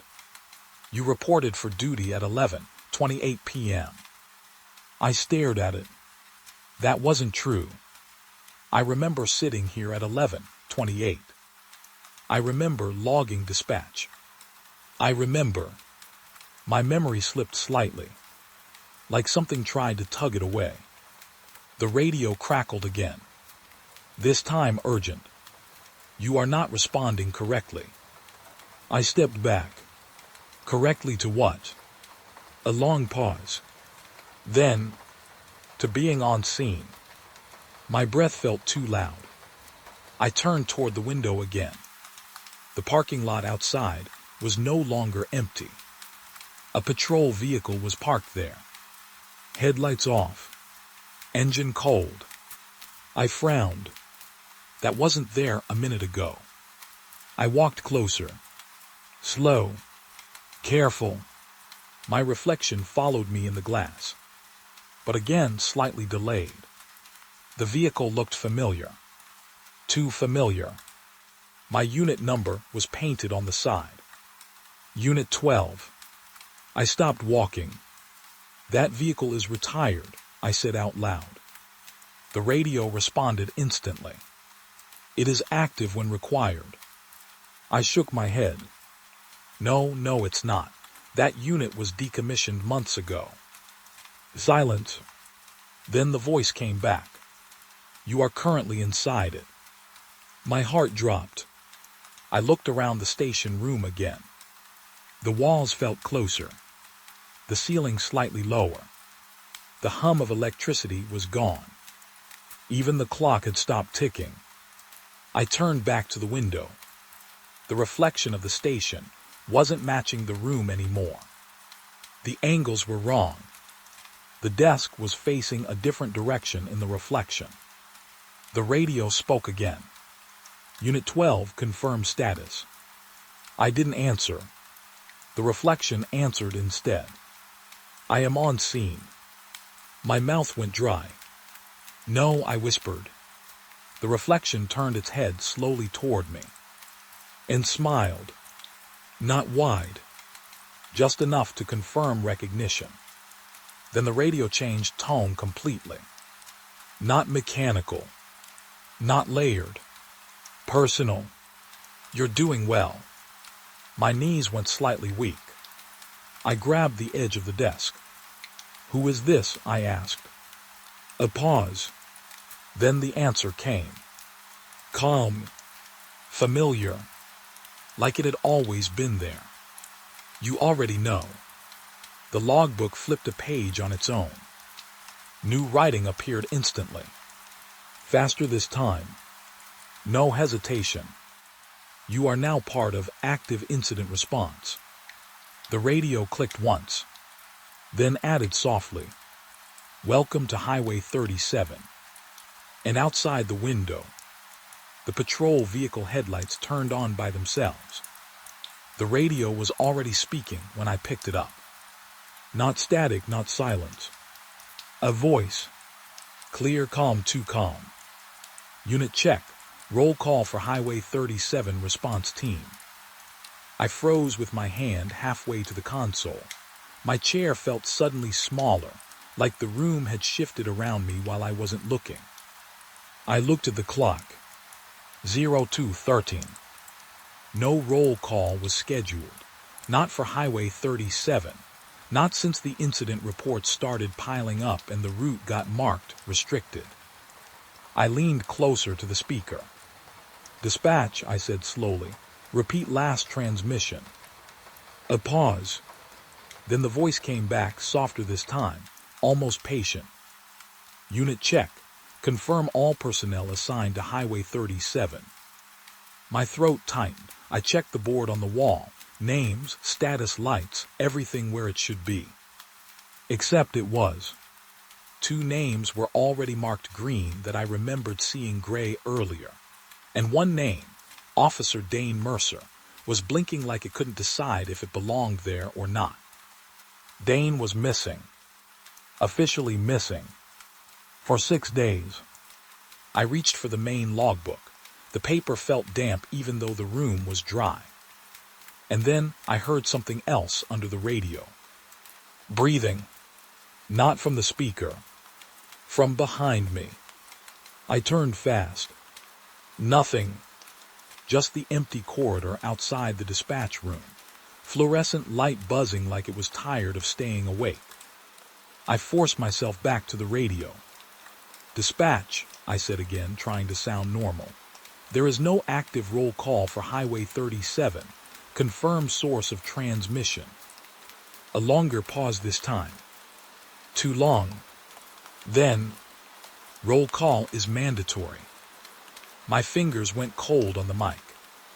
And then something happened that made my stomach drop. The names started coming through. One by one. Not just read. Answered. Officer Dane Mercer. A voice replied instantly. Present. I stood up so fast my chair hit the wall.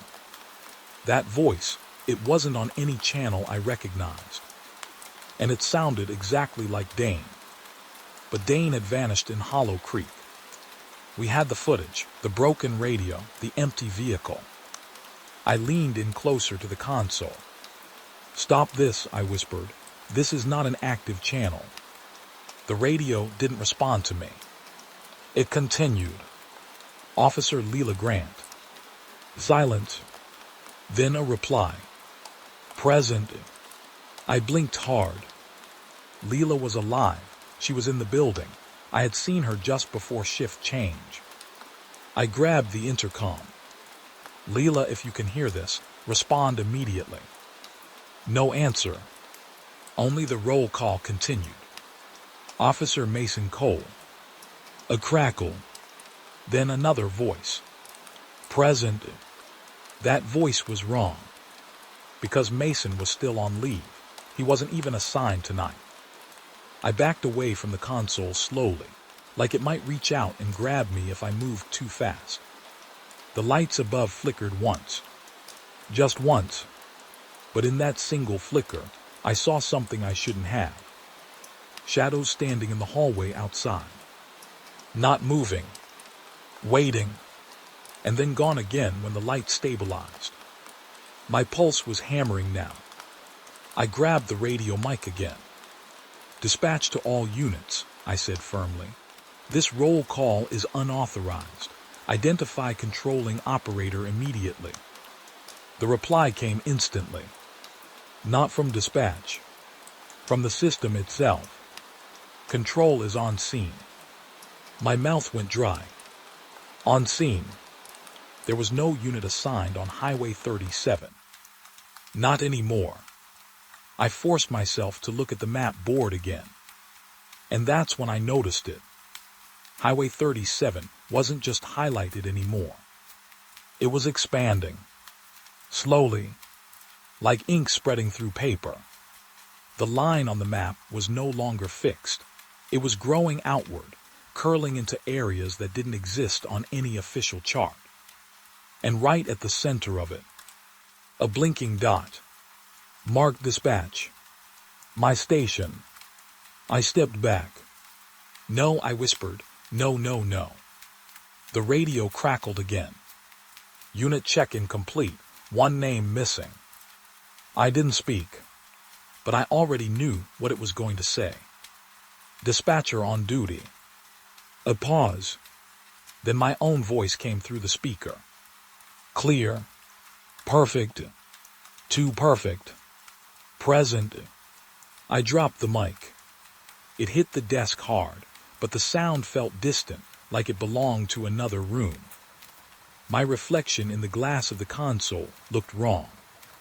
Not physically wrong. Timing wrong. It moved half a second late. I turned away from it. The hallway lights outside flickered again. This time they stayed dim. And I heard footsteps. Slow. Approaching the dispatch room. I reached for my sidearm without thinking, even though I knew it wouldn't matter. The door didn't open. It just wasn't closed anymore. I hadn't heard it open. It was already open. And standing in the doorway was Officer Leela Grant. Or something wearing her shape. Her uniform was clean, too clean. No rain, no dust, no sign of the storm that had been rolling outside all night. Her eyes were fixed on me, but not quite aligned. Like they were watching two different versions of the room. Why did you skip protocol? She asked softly. Her voice was calm, but it echoed twice. Out of sync. I stepped back. Leela, what is this? She tilted her head slightly. I am on roll call. Her mouth didn't move correctly with the words. Behind her in the hallway, more figures appeared. One by one. Filling the corridor. All in uniform. All standing perfectly still. Waiting. My radio crackled again. Final confirmation required. And then the voice spoke directly into my ear this time. Not through the speaker. Not through the console. Inside my head. Confirm your status. I shook my head hard. No, I'm not part of this. I am at dispatch. I am not on Highway 37. Silence. Then the voice responded, almost gently. You are already on scene. My stomach dropped so hard, I thought I might fall through the floor. I looked around the room again. The maps were wrong now. The walls were no longer flat. They stretched slightly, like fabric pulled too tight over something underneath. The lights dimmed further, and the clock stopped. 02:13. Frozen. I tried the emergency line. No dial tone. Just breathing again. All around me now. Not from the radio. From the building itself. Every vent, every speaker, every empty space. Breathing in rhythm. Like the station was alive. And it was waiting for me to answer. The radio came back one last time. Roll call finalization in progress. Then my name appeared. Not spoken. Displayed. On every screen. On every monitor. On every reflective surface. Dispatcher present. My hands started shaking. I'm not missing, I said out loud. I'm not part of Highway 37. I never went there. The reply came instantly. From every direction at once. You were assigned before arrival. The hallway behind Leela went dark. Not off. Just absent. Like someone erased it. The figures started stepping forward. Slow, careful, like they didn't want to scare me. Like they already knew I wasn't going anywhere. I backed into the console. The radio hissed softly now, almost like satisfaction. Roll call complete. A pause. Then, welcome back to duty. The lights went out. Not suddenly. Not dramatically. Just one by one. Like someone counting them down. And in the last second before darkness swallowed everything, I saw my reflection again in the glass. But I wasn't alone in it anymore. There were others standing behind me, waiting in silence, already part of the station, already part of Highway 37. And when the lights returned for a split second, I wasn't in dispatch anymore. I was standing outside, in the rain, on an empty road, listening to a radio crackle in my hand, waiting for roll call to begin again.